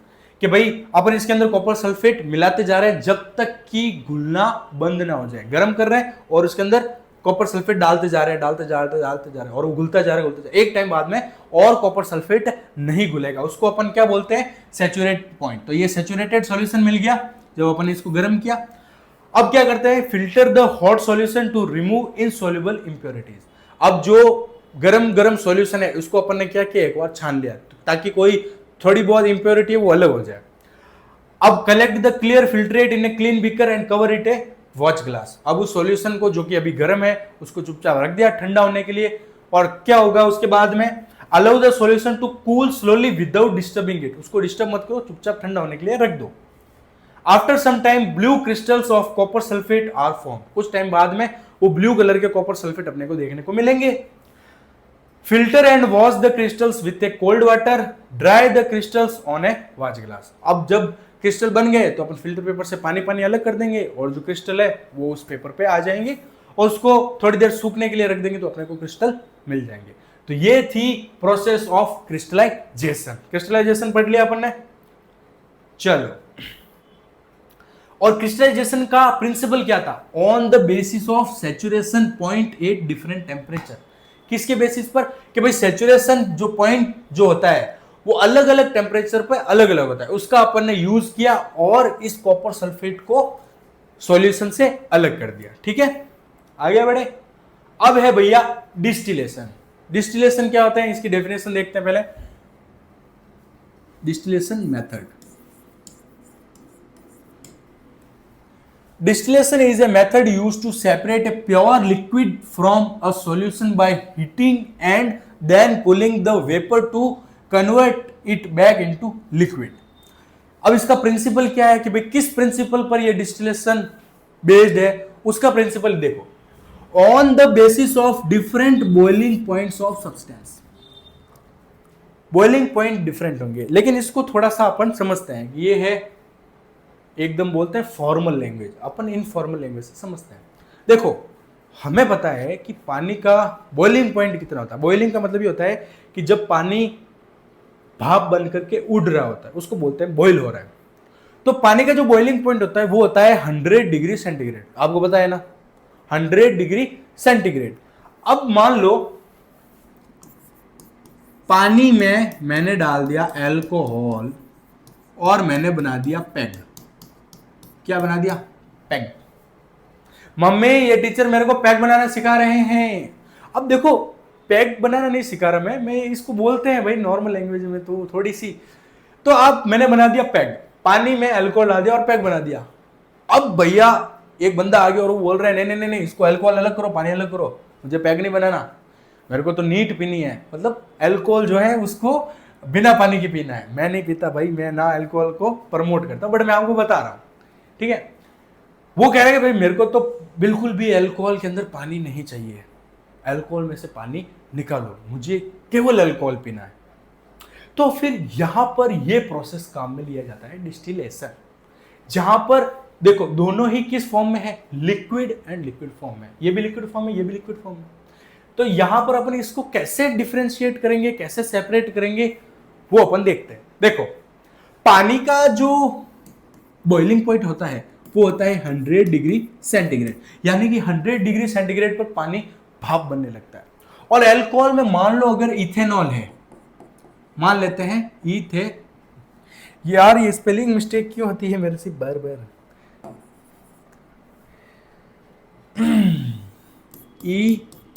Ethanol, ethanol का जो बॉइलिंग पॉइंट होता है वो होता है 78 डिग्री सेंटीग्रेड, 78.37 होता है, बट अपन मानते हैं 78 डिग्री सेंटीग्रेड। अब मुझे एक बात बताओ, इन दोनों को मिक्स कर रखा है। अब मुझे एक बात बताओ कि जब मैं इस पैग को, यानी कि जिसके अंदर पानी और अल्कोहल दोनों मिक्स है, इसको जब मैं 80 डिग्री सेंटीग्रेड पे जब गर्म करूंगा तो मुझे बताओ कौन भाप बन के निकल पहले फुर्सत में निकल जाएगा, वो निकलेगा अल्कोहल। भाई पानी तो 100 डिग्री सेंटीग्रेड पे वेपराइज होगा, तो मैं 100 रखूंगा ही नहीं, मैं 80 रखूंगा। तो 80 रखूंगा, कुछ टाइम बाद में अल्कोहल सारा का सारा वेपर की फॉर्म में निकल जाएगा और पीछे क्या बच जाएगा, पानी।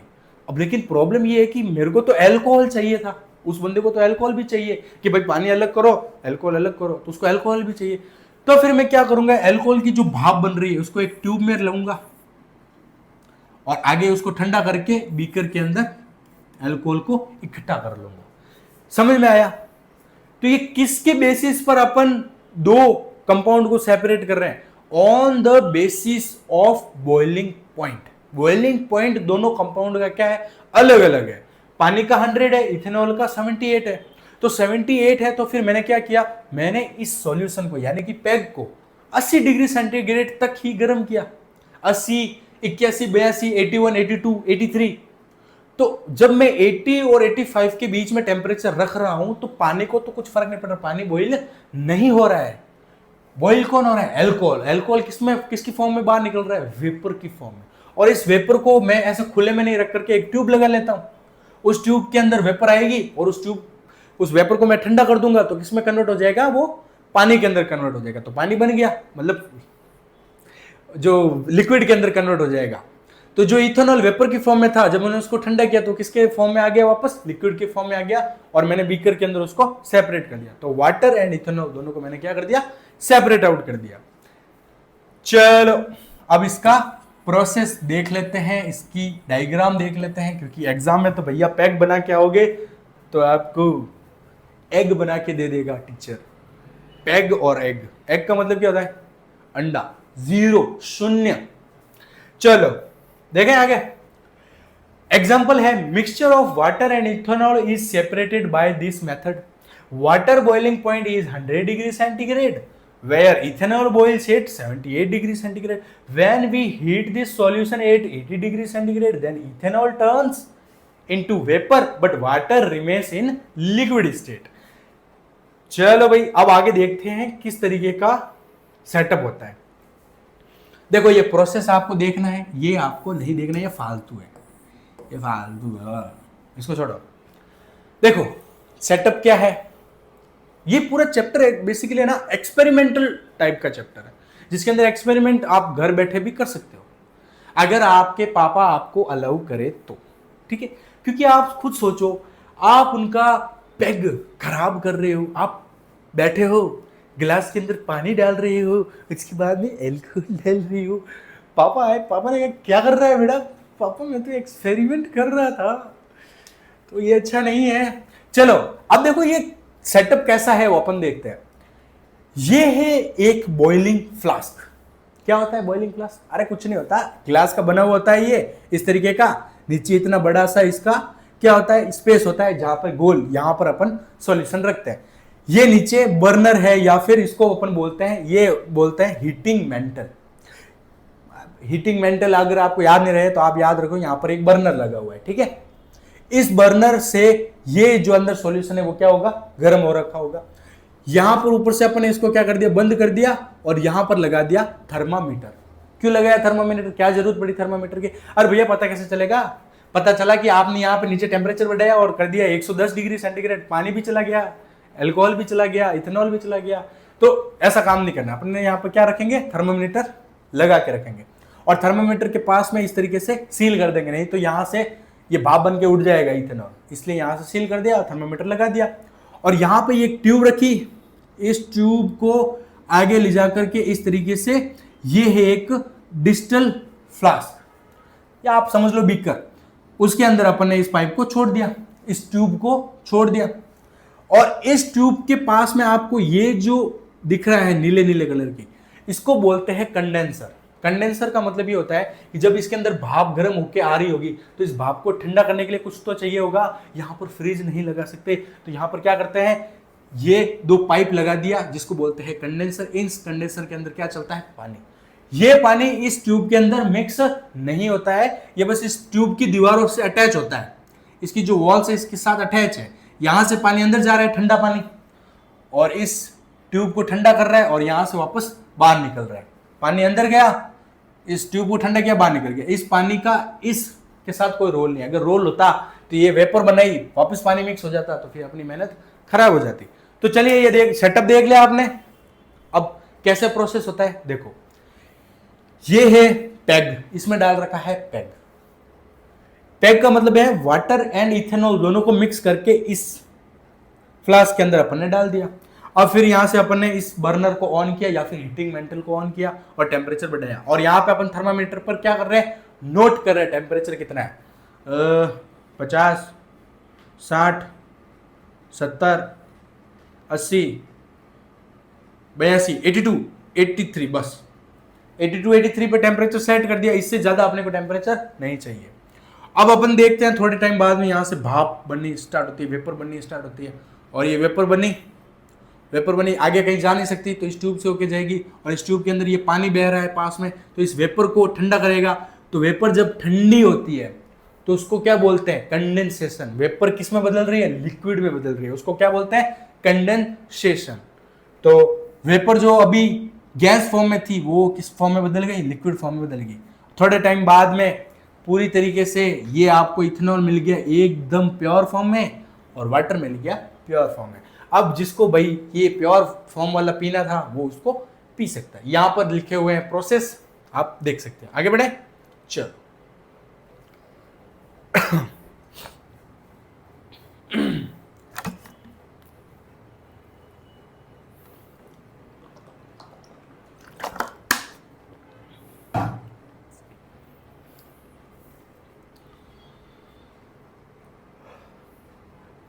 लास्ट मेथड है आपका पेपर क्रोमेटोग्राफी।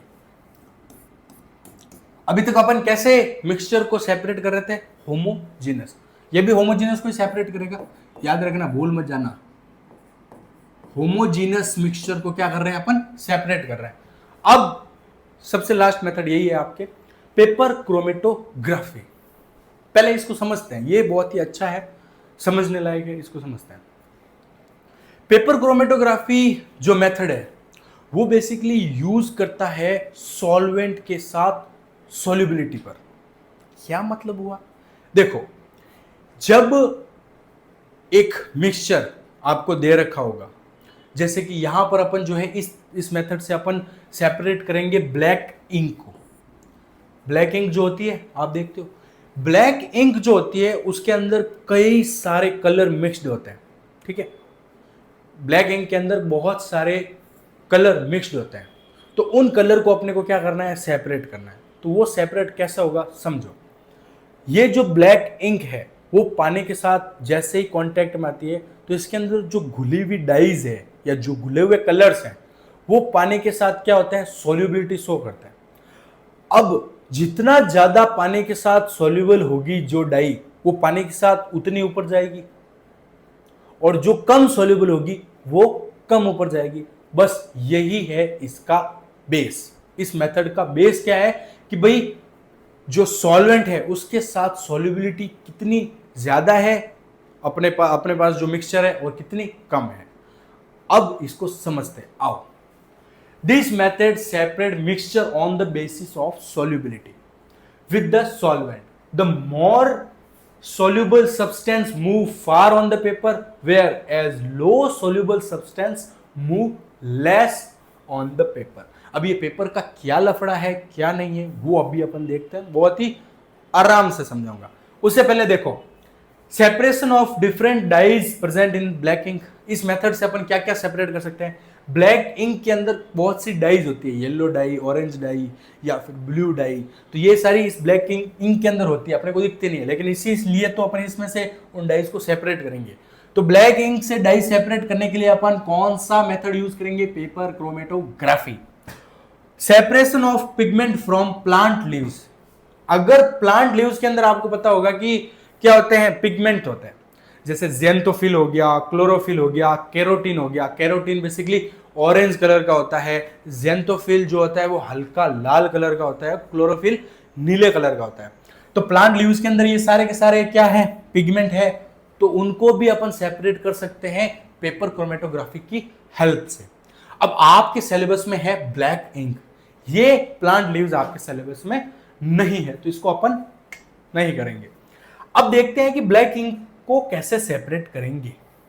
पहले अपन पूरा का पूरा मेथड स्टेप बाय स्टेप समझते हैं। देखो, ये है एक फिल्टर पेपर, स्पेशल पेपर आता है। आप नॉर्मल अपने जो कॉपी वाला पेज है उससे सेपरेट नहीं कर सकते, ये एक फिल्टर पेपर आता है, थोड़ा सा स्पेशल होता है।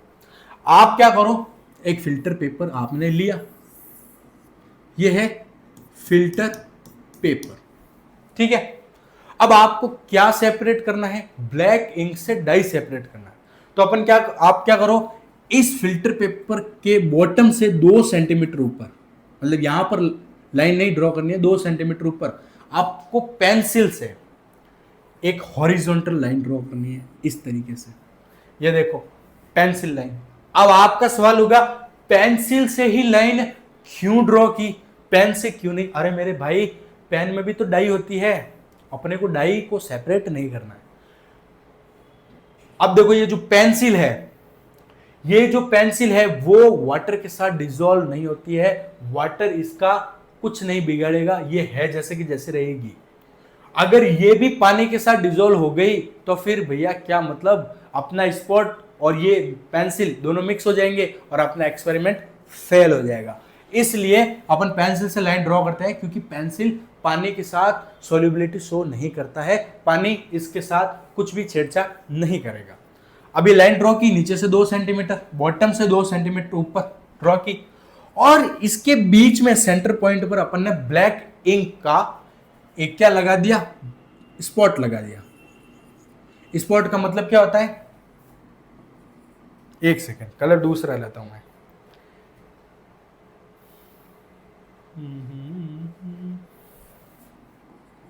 ये अपन ने एक स्पॉट लगा दिया, किसका है, ब्लैक।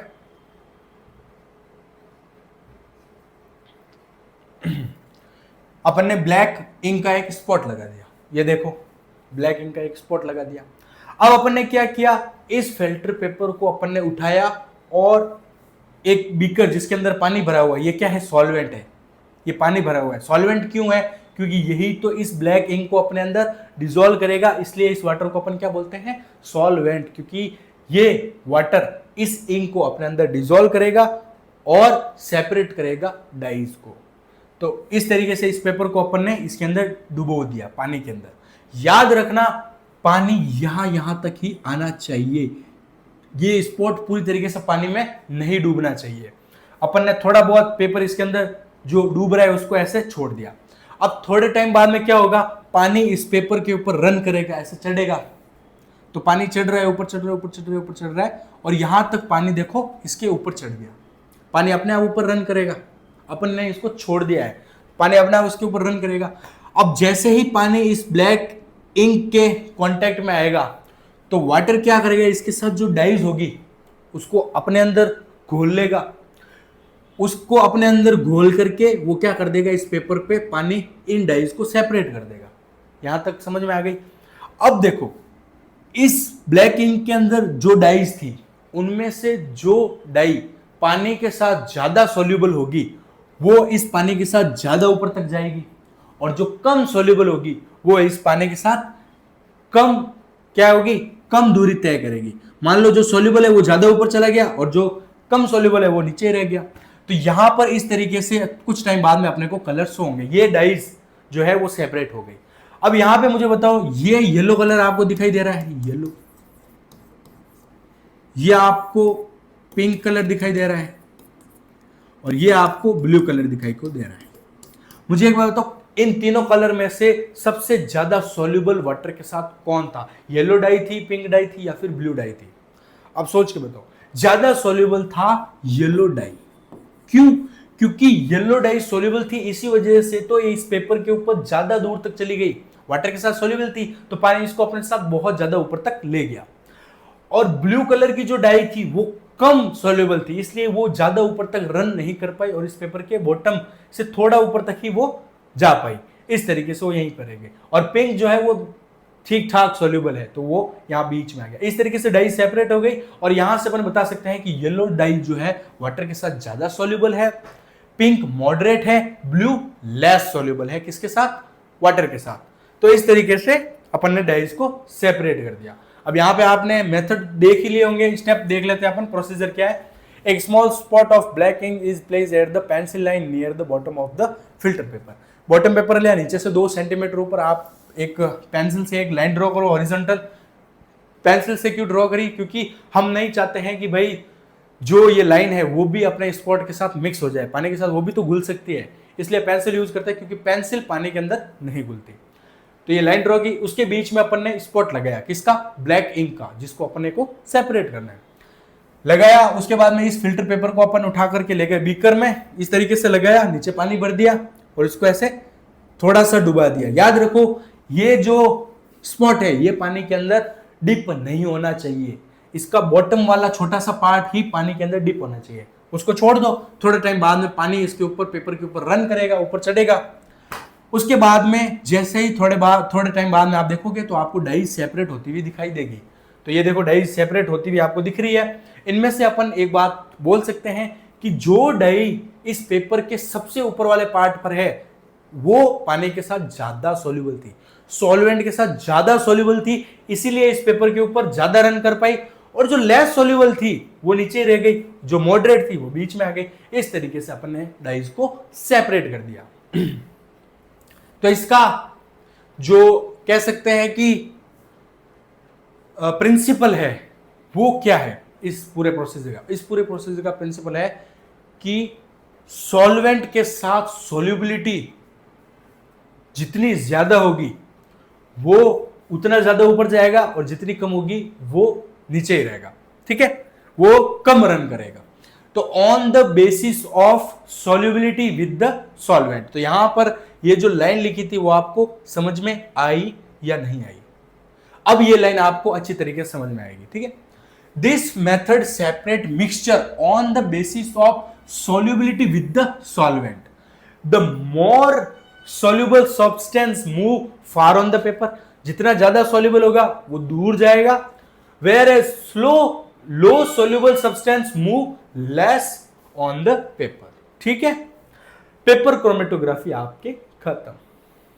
अब अपन देखते हैं separation of heterogeneous solution. Heterogeneous mixture को कैसे सेपरेट करोगे? जैसे कि मैंने कहा हेट्रोजीनस जो मिक्सचर होते हैं उनको सेपरेट करना बहुत ज्यादा आसान होता है, क्योंकि वो पहले से ही अलग थलग पड़े होते हैं, तो उनको तो ऐसे हाथ से ही अलग कर देते हैं। जैसे कि ये है हैंड पिकिंग और इस तरीके से। अब देखो हेट्रोजीनस जो मिक्सचर होता है वो तीन तरीके का हो सकता है। सॉलिड मिक्स कर दिया, सॉलिड लिक्विड मिक्स कर दिया, या फिर लिक्विड और लिक्विड मिक्स कर दिया। सही बात है, सॉलिड मिक्सचर, सॉलिड और लिक्विड का मिक्सचर, लिक्विड और लिक्विड का मिक्सचर। ये है सॉलिड और सॉलिड का मिक्सचर। सॉलिड का मतलब है दो या दो से ज्यादा सॉलिड्स मिक्स हो रखे हैं, तो वो कैसा है? Heterogeneous solution. चलो हेट्रोजेनस मिक्सचर या फिर सॉल्यूशन सही है। अब देखो कैसे सेपरेट करेंगे। अब देखो ये क्या है, बहुत सारे पत्थर हैं जिनमें से येलो, पीले, नीले, हरे सारे पत्थर मिक्स हो रखे हैं, तो उनको तो आप अपने हाथ से ही पिक करके सेपरेट कर सकते हो। काले पत्थर इधर, पीले पत्थर इधर, नीला पत्थर उधर, पिंक पत्थर इधर। इस तरीके से आपने हाथ से सेपरेट कर दिए, इसको बोलते हैं हैंड पिकिंग। उसके बाद में गेहूं और भूसा मिक्स होता है। कई लोगों के दिमाग में भी भूसा होता है, तो जो भूसा है उसको गेहूं से अलग करना है, तो अपन कैसे करेंगे? ऐसे या तो छान लो या फिर उसको ऐसे ऊपर उछालो, तो जैसे ही हवा आएगी तो जो हल्का भूसा होगा वो हवा के साथ उड़ जाएगा, और जो गेहूं है वो थोड़े से भारी होते हैं तो वो नीचे आ जाएंगे। इस तरीके से अपन सेपरेट कर सकते हैं। सीविंग मतलब होता है छानना। जैसे इसके अंदर जो स्मॉल पार्टिकल है उनको ऐसे अगर अपन छानेंगे तो वो अलग हो जाएंगे। तो ये इस तरीके से मैग्नेटिक सेपरेशन। अगर किसी के अंदर लोहे के पार्टिकल्स पड़े मिक्सर के अंदर तो अपन मैग्नेट लेके गए तो वो सेपरेट हो गए इस तरीके से। चलो एक सेकंड पानी पी लेता हूं मैं।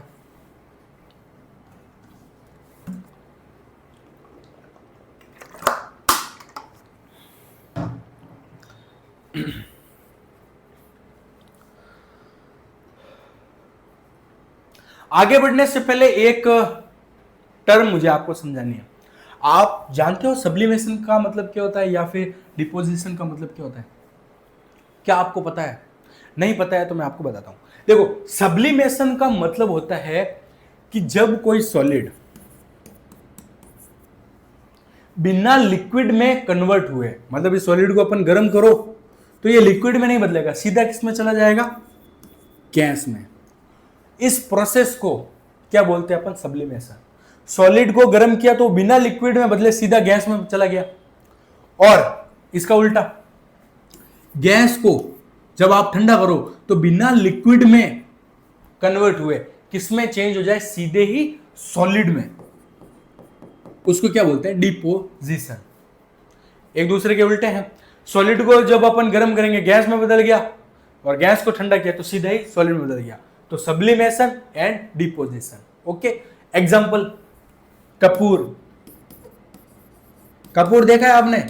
कपूर गौरम करुणा अवतारम संसार सारम भुजगेंद्र हारम सदा वसंतम हृदयारविंदे भवम भवानी सहितम नमामि। तो देखो, जो कपूर होता है उसको अपन इंग्लिश में बोलते हैं कैम्फोर या फिर नेफ्थलीन।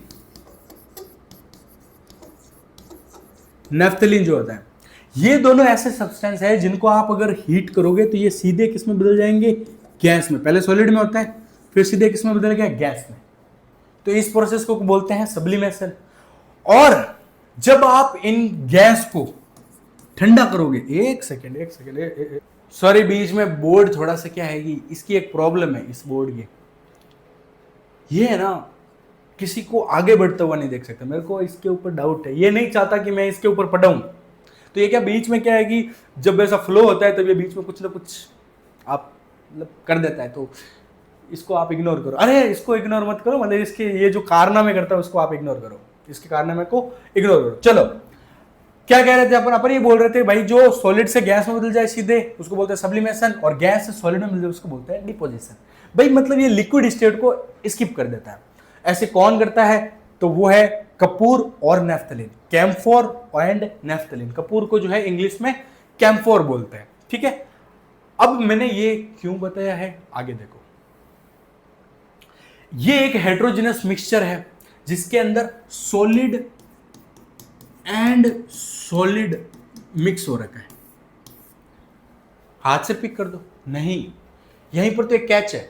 यहां पर ये बोल रहे हैं कि भैया मिट्टी के अंदर कपूर जो है वो घिस करके किसी ने डाल दिया है। अब किसने डाला है मुझे नहीं पता, मतलब बोल रहा है कि ऐसे पीस करके कपूर को और जो है वो मिट्टी के अंदर इस तरीके से मिक्स कर दिया। अब वो बोल रहे हैं अलग करके दिखा। अरे कर ना, अलग कर, कपूर को अलग कर, इतना ही तू पढ़ा है तो कर अलग। तो भाई ऐसा दे दिया कि separation of camphor and sand by sublimation. Sublimation का मतलब आपको पता है, अभी बताया था, गर्म करो सॉलिड से सीधा गैस में बिना लिक्विड स्टेट आए, लिक्विड स्टेट को कर देता है स्किप। तो भाई कैसे करेंगे, आओ देखो। ये है कपूर और मिट्टी मिक्स करके दे दिया, अलग करो। तो मैंने कहा यार कर दूं क्या, करते मैंने ये इसको बोलते हैं चाइना डिश।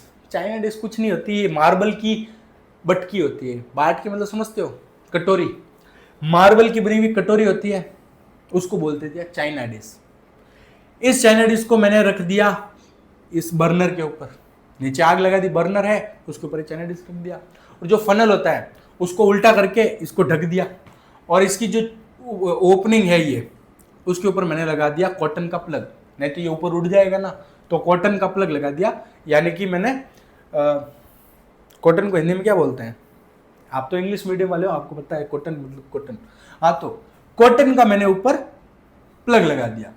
अब मैं इसको हीट कर रहा हूं, तो आपको पता है कि हीट करने पर कपूर जो है, जो कैम्फोर है, उसको जब अपन गर्म करेंगे तो ये किस में कन्वर्ट हो जाएगा? वेपर में। सैंड को कोई फर्क नहीं पड़ेगा, क्योंकि सैंड जो होती है उसको आप 1000 डिग्री सेंटीग्रेड तक भी आप गर्म कर सकते हो, 800 पर भी गर्म कर सकते हो, उसको घंटा फर्क नहीं पड़ता। लेकिन कपूर की तो ये तो इसको तो थोड़ी सी हीट दोगे तो ये क्या हो जाएगा? वेपर की फॉर्म में आ जाएगा। तो वेपर की फॉर्म में आएगा, कॉटन पे इकट्ठा हो जाएगा। तो जैसे ही अपन देखेंगे भाई सारा का सारा वेपर की फॉर्म में आ गया है, उसके बाद बर्नर बंद कर देंगे और सैंड अलग हो गया, कैम्फोर अलग हो गया। अब इस कैम्फोर को अपन क्या करेंगे? ठंडा करेंगे। ठंडा मतलब डिपोजिशन होगा, तो ये वेपर से किस में आ जाएगा? सॉलिड में आ जाएगा, और इस तरीके से कपूर अलग हो गया और मिट्टी अलग हो गई, सैंड अलग हो गई। ये आपका प्रोसीजर है।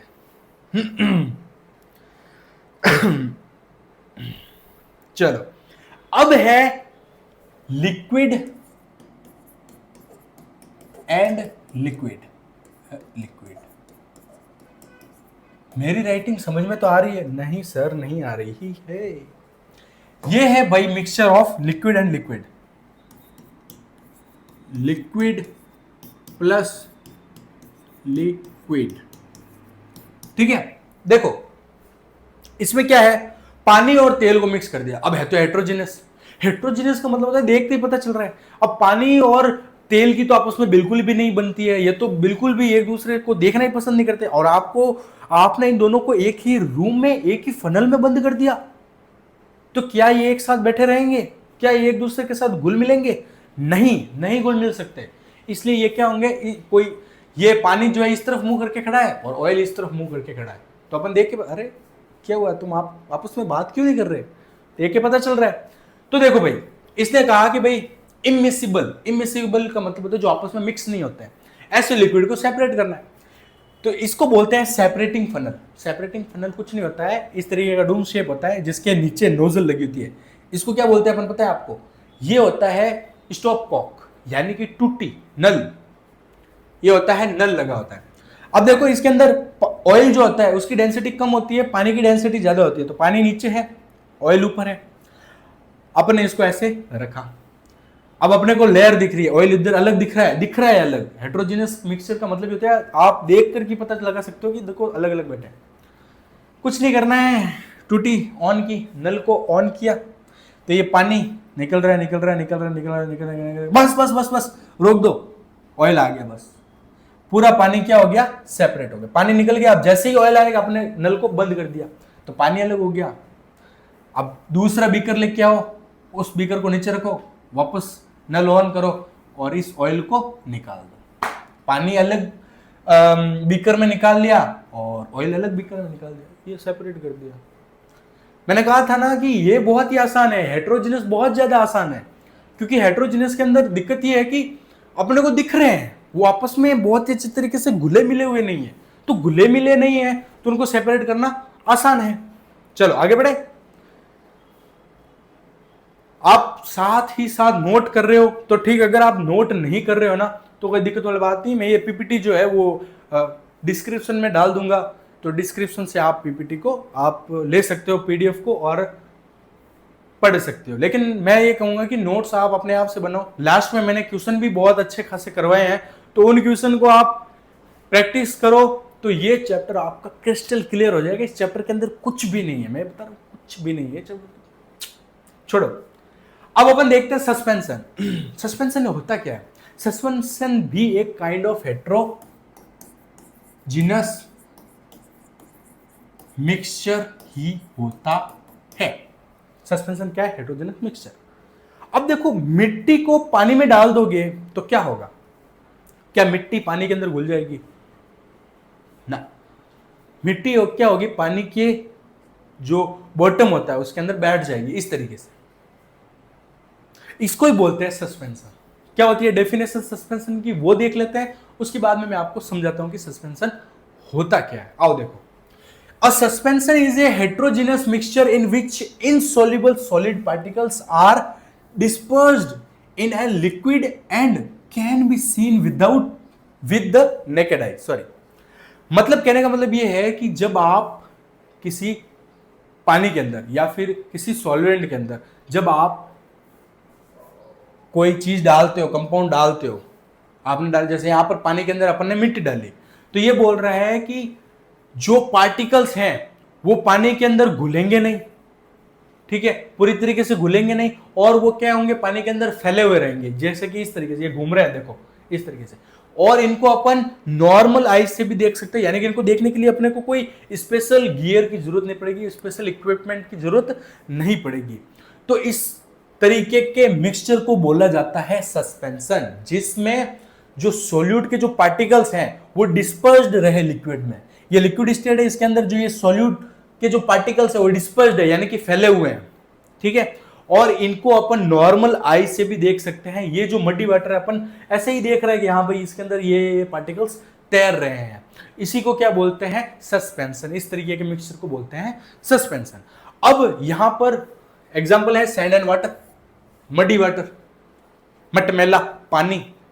अब देखो इसके अंदर आप मुझे एक बात देख करके बताओ कि इसको कैसे अपन सेपरेट करेंगे। देखो इसको सेपरेट करना बहुत आसान है, अपन इसको चुपचाप रख देंगे तो क्या होगा, थोड़े टाइम बाद में ये पार्टिकल्स नीचे बैठ जाएंगे, मिट्टी नीचे बैठ जाएगी और पानी अलग हो जाएगा, इसको अलग कर लेंगे। बट प्रॉब्लम ये आती है कि जो ये पानी है थोड़े टाइम बाद छोड़ने के बाद भी ये पानी बिल्कुल क्लियर नहीं हो, अभी भी इसके अंदर वो मिट्टी जैसा कलर अभी भी है। ठीक है, अब मुझे ये बताओ कि मुझे तो पानी एकदम क्लियर चाहिए। एक बंदा आया बोल रहा है कि मुझे तो बिल्कुल मिट्टी का कलर ही नहीं दिखना चाहिए, मुझे तो एकदम क्रिस्टल क्लियर पानी चाहिए, मिट्टी का एक पार्टिकल्स भी उसके अंदर नहीं होना चाहिए। तो वो बिना डिस्टर्ब छोड़ने पर नहीं होगा। ऐसा नहीं है कि आप चुपचाप रख दो क्या भाई जो भारी पार्टिकल्स होंगे वो नीचे बैठ जाएंगे और पानी अलग हो जाएगा, ऐसा नहीं होगा। जनरली जो होता है सैंड वाटर को कैसे अपन क्लियर करते हैं कि भाई आप रख दो चुपचाप, तो क्या होगा, मिट्टी नीचे बैठ जाएगी, बॉटम पे इकट्ठा हो जाएगी और पानी को अपन धीरे धीरे अलग कर लेंगे या फिर पानी को छान लेंगे। क्या भाई पानी को छान लिया, लेकिन प्रॉब्लम ये आती है कि पानी को छानने के बाद में भी पानी का जो कलर अभी भी मटमैला है, यानी कि अभी भी वो क्लीन वाटर नहीं है, अभी भी उसके अंदर मडी जैसा कलर है। तो उसको कैसे अपन क्लीन करेंगे या फिर उसमें से कैसे अपन जो मिट्टी के जो पार्टिकल्स उनको सेपरेट करेंगे, आओ देखो। तो पहले सस्पेंशन क्या होता है आपने समझ लिया। सस्पेंशन का मतलब ये होता है कि भाई जो लिक्विड है उसके अंदर जो सॉल्यूट के जो पार्टिकल्स है वो डिस्पर्स रहते हैं, घुलते नहीं है, डिस्पर्स रहते हैं, यानी कि ऐसे फैले हुए रहते हैं और नेकेड आई से अपन देख सकते हैं। इस प्रकार के मिक्सचर को बोला जाता है सस्पेंशन। अब बात यह है कि उसका एग्जांपल दो। एग्जांपल दिया sir sand and water, muddy water. अब मडी वाटर को चुपचाप रखा तो मिट्टी नीचे बैठ गई और पानी को अलग कर दिया, छान लिया, लेकिन छानने के बाद में भी मिट्टी का जो एक ये जो कलर है, ये मडी कलर, ये नहीं हट रहा। इसको हटाने के लिए फिर अपन क्या करेंगे, फर्दर अपन प्रोसेस करेंगे। तो फिर इसको मैंने एक टेस्ट ट्यूब में लिया, इस पानी को लिया, इसको छानना है, इसको सेपरेट करना है। तो इसको सेपरेट करने की फिर दो क्या है मेथड है। पहला है सेंट्रीफ्यूगेशन और दूसरा है कोआगुलेशन। सस्पेंशन आपने पढ़ लिया, ये क्या सस्पेंशन क्या होता है, हेटेरोजेनस मिक्सचर का ही टाइप है। सस्पेंशन को सेपरेट करने के लिए, सस्पेंशन मिक्सचर को सेपरेट करने के लिए दो मेथड अपन यूज में ले सकते हैं, सेंट्रीफ्यूगेशन एंड कोआगुलेशन। उसके अंदर अपन पढ़ रहे हैं सेंट्रीफ्यूगेशन। अब सेंट्रीफ्यूगेशन अपन किसका कर रहे हैं, अपन कर रहे हैं मटमैला जो पानी है, जो कि अभी भी मिट्टी जैसा कलर उस पानी के अंदर है, उसको अपन क्या कर रहे हैं, सेपरेट कर रहे हैं, उसको अपन क्लीन कर रहे हैं। अब कैसे क्लीन करेंगे, देखो आपने बचपन में कभी वो गेम खेला, लड़कियों ने तो खेला होगा, जिसके अंदर ऐसे क्रॉस में हाथ पकड़ते और ऐसे ऐसे घूमते हैं, ऐसे आपने घूमे कभी? तो जब आप वो खेल रहे थे, तो जब आप तेजी से घूमते हो तो आपको एक बाहर की तरफ फोर्स नहीं लगता, आपको ऐसा नहीं लगता बाहर कोई खींच रहा है? या फिर जब आप कार के अंदर बैठो तो कार को जब ऐसे ड्रिफ्ट करते हैं तो अपने को बाहर की तरफ एक फोर्स लगता है, बाहर की तरफ, उस फोर्स को बोलते हैं सेंट्रीफ्यूगल फोर्स। क्या बोलते हैं, सेंट्रीफ्यूगल फोर्स। इसी सेंट्रीफ्यूगल फोर्स की अपन हेल्प लेंगे और इस मटमैले पानी को, जो आपको मडी वाटर दिख रहा है, इसमें से सैंड को खींच के बाहर निकालेंगे, मतलब अलग कर देंगे। कैसे करते हैं आओ देखो, पहले इसका देख लेते हैं। Centrifugation is the process of separating insoluble solid particles from a liquid bye rapidly spinning the mixture at high speed. इसको क्या करेंगे, तेज तेज घुमाएंगे। किसके अंदर घुमाएंगे, इस मशीन को बोलते हैं सेंट्रीफ्यूज मशीन, जो इस टेस्ट ट्यूब को कितनी तेजी से घुमाएगी आपको पता है, 1 मिनट में 500 चक्कर लगवा देगी, 500 से 1000। तो इसके ऊपर बहुत ही तगड़ा सेंट्रीफ्यूगल फोर्स लगेगा, बाहर की तरफ फोर्स लगेगा। तो बस इसी की हेल्प से अपन सेपरेट करेंगे। इस टेस्ट ट्यूब को मैंने इस मशीन के अंदर डाला, बंद किया, इस मशीन को चालू किया, ये तेज तेज घूमने लगे, तेज तेज घूमने लगे। तो जैसे जैसे तेज तेज घूमेगी, तो मुझे बताओ पार्टिकल का जो वेट है कुछ ना कुछ तो होगा। तो जो भारी पार्टिकल्स होंगे उनके ऊपर बाहर की तरफ फोर्स लगेगा और वो क्या होंगे, नीचे बॉटम में बैठ जाएंगे। इतनी स्पीड में घूमने के कारण इनके ऊपर एक सेंट्रीफ्यूगल फोर्स लगेगा। सेंट्रीफ्यूगल फोर्स की वजह से ये जो मिट्टी के पार्टिकल्स हैं वो नीचे बैठ जाएंगे। पानी हल्का होता है, ऑब्वियस सी बात है, और जो ये पार्टिकल्स हैं ये भारी होते हैं, तो इनके ऊपर क्या लगेगी, ग्रेविटी लगेगी, सेंट्रीफ्यूगल फोर्स लगेगा। सेंट्रीफ्यूगल फोर्स की वजह से ये नीचे बैठ गए। अब इसमें से ये क्लीन वाटर अलग हो गया और ये मड नीचे बैठ गई, इसको बोलते हैं सेडिमेंट। ये नीचे बैठ गई, अब अपन इस पानी को ऐसा छान लेंगे, अलग हो गया। दूसरा मेथड है इसी मडी वाटर को फिल्टर करने का, वो है separation of muddy water bye coagulation. क्या होता है ये, आपने फिटकरी का नाम सुना है? एलम, फिटकरी। फिटकरी का यूज अपन करते हैं पानी को क्लीन करने में। जैसे अपने जो घर में पानी को स्टोर करने के लिए होद वगैरह होते हैं, मैं बेसिकली जोधपुर से हूँ, तो राजस्थान में इसको बोलते हैं टाका। तो टाके के अंदर डालते हैं फिटकरी। वो क्यों डालते हैं? फिटकरी क्या करती है, जैसे पानी के अंदर जाती है तो जितनी पास में गंदगी है वो क्या करता है, अपने साथ उसको क्या कहते हैं, जमा लेती है, अपने ऊपर उसको इकट्ठा कर लेती है और पूरे पानी को क्लीन कर लेती है। वही है कोआगुलेशन। अब इसके अंदर क्या करेंगे अपन, ये मडी वाटर है, इसके अंदर अपन डाल देंगे एलम। एलम का मतलब होता है फिटकरी। फिटकरी डाला और इस ग्लास रोड से उसको ऐसे मिक्स किया। थोड़ा टाइम बाद में देखेंगे जितनी भी गंदगी थी वो इस एलम के ऊपर या फिर फिटकरी के ऊपर क्या हो गई, इकट्ठा हो गई, डिपॉजिट हो गई और नीचे आकर के बैठ गई। इस तरीके से पानी हो गया क्लीन। ठीक है, पहले ऐसा मडी वाटर था, अपन ने डाला क्या, एलम डाला, फिटकरी डाला, तो क्लीन वाटर अलग हो गया और ये मिट्टी अलग हो गई। अब मुझे एक बात बताओ, इसके अलावा लाइम, नींबू भी कोआगुलेशन के अंदर काम आता है। कैसे? आप दूध है, दूध के अंदर आप नींबू डाल दो तो क्या करेगा, नींबू जैसे ही डाल जाएगा पानी अलग हो जाएगा और सारा का सारा प्रोटीन जो है वो अलग हो जाएगा, यानी कि पनीर बन जाएगा। तो पनीर क्यों बना? क्योंकि जैसे आपने नींबू डाला तो नींबू क्या करता है, दूध को फाड़ने का काम करता है। जैसे ही दूध फटेगा तो सारे के सारे प्रोटीन क्या हो जाएंगे, लंप बन जाएंगे। जो दूध के जो लंप बन जाएंगे उनको अपन क्या बोलते हैं, पनीर ही बोलते हैं, और जो वाटर है वो सेपरेट हो जाएगा। इसलिए कोआगुलेंट कौन कौन होते हैं, एलम होता है, फेरिक क्लोराइड होता है और लाइम भी होता है। और भी होते हैं बट ये तीन जो है जनरली अपन देखते हैं। फेरिक क्लोराइड का जैसे क्लोरीन गैस का यूज करते हैं स्विमिंग पूल वगैरह में, उसको सेपरेट करने के लिए, वहां की जो अंदर गंदगी जुटती है स्विमिंग पूल के अंदर, उसके अंदर क्लोरीन गैस का यूज किया जाता है। आगे बढ़े, कोआगुलेशन समझ में आ गया? इतना ही है इसके अंदर।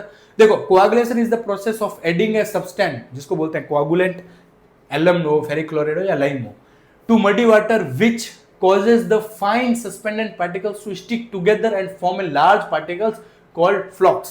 फ्लॉक्स का मतलब कुछ नहीं होता है कि बड़े बड़े गत्थे बन जाते हैं। जैसे अपन ने डाला तो उसके ऊपर सारे की सारी गंदगी चिपक जाती है तो इतना बड़ा गत्था बन जाता है, उसको बोलते हैं फ्लॉक्स। चलो अब अपन देखते हैं कॉलोइड्स क्या होते हैं। अब अपन चैप्टर के बहुत ही अंतिम छोर पे आ चुके हैं। अब है कॉलोइड्स। कॉलोइड्स वो पार्टिकल्स होते हैं जो कि सॉलिड के अंदर होते हैं, कॉलोइड्स वो पार्टिकल्स होते हैं जो कि मिक्सचर के अंदर होते हैं, उसके अंदर घुलते नहीं है लेकिन क्या होते हैं, ऐसे घूमते रहते हैं। अब यहां पर एक कंफ्यूजन आपको आ रहा होगा कि यार कॉलोइड और सस्पेंशन के अंदर फर्क क्या है।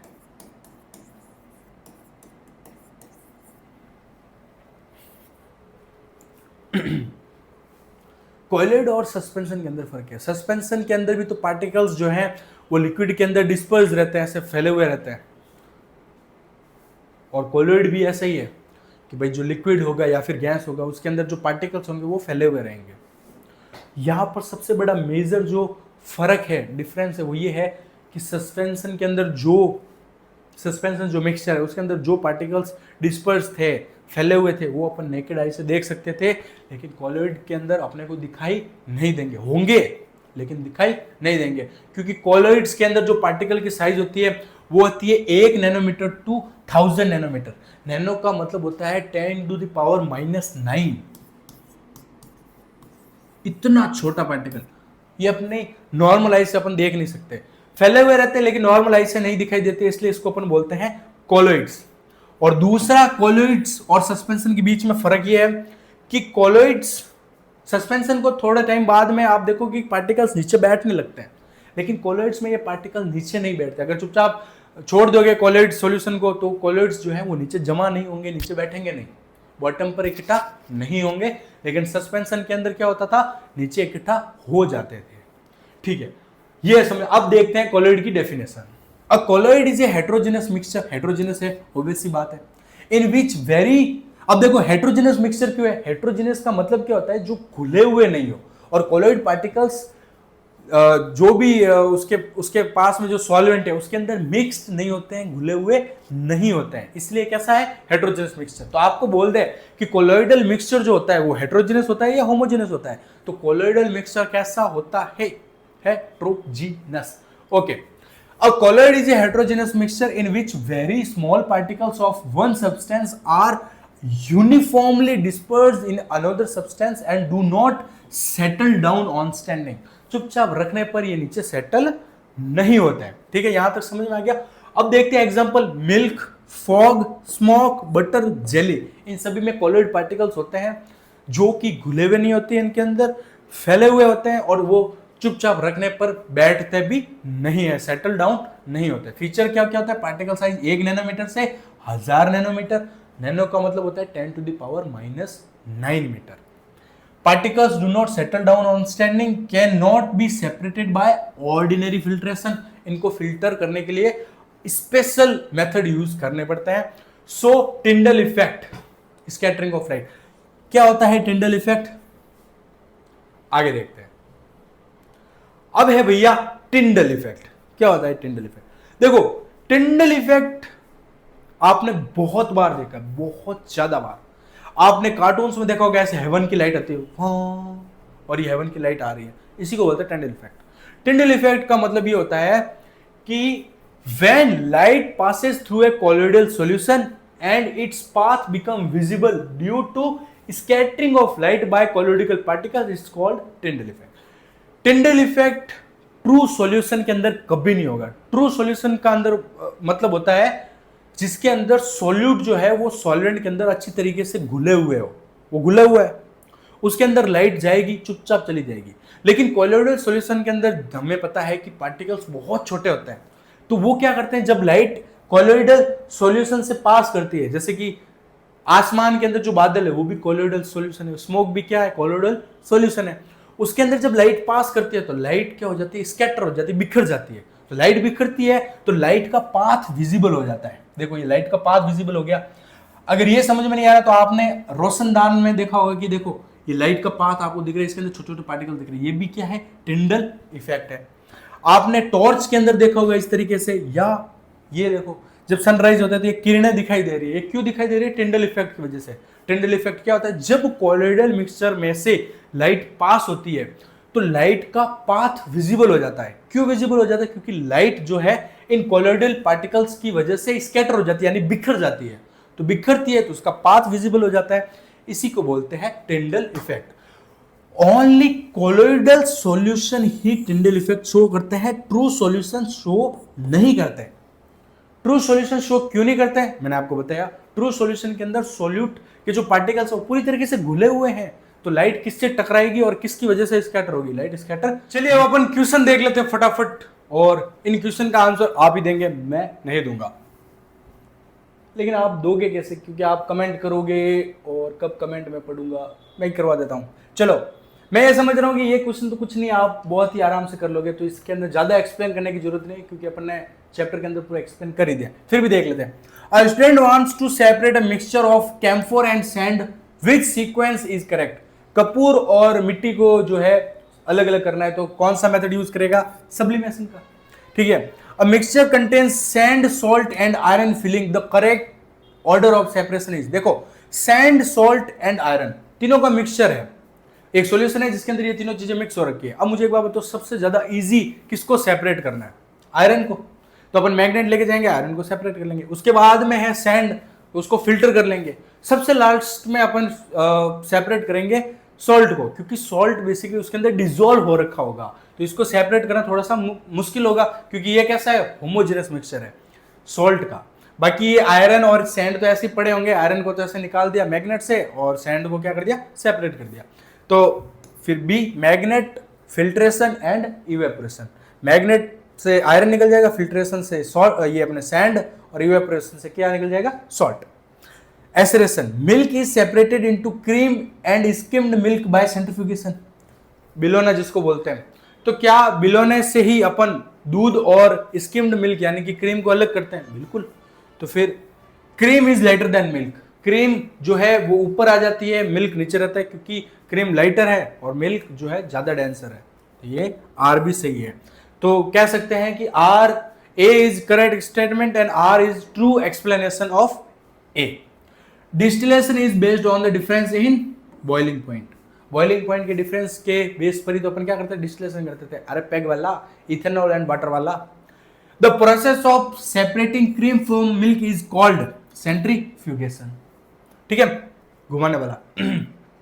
Stainless steel is preferred over iron because it is more resistant to collision. Collision का मतलब होता है जंग लगना, तो जंग लगने का विरोध कौन करता है? स्टेनलेस स्टील करता है, आयरन नहीं करता। आयरन तो बोलता है जंग लगाओ मुझे।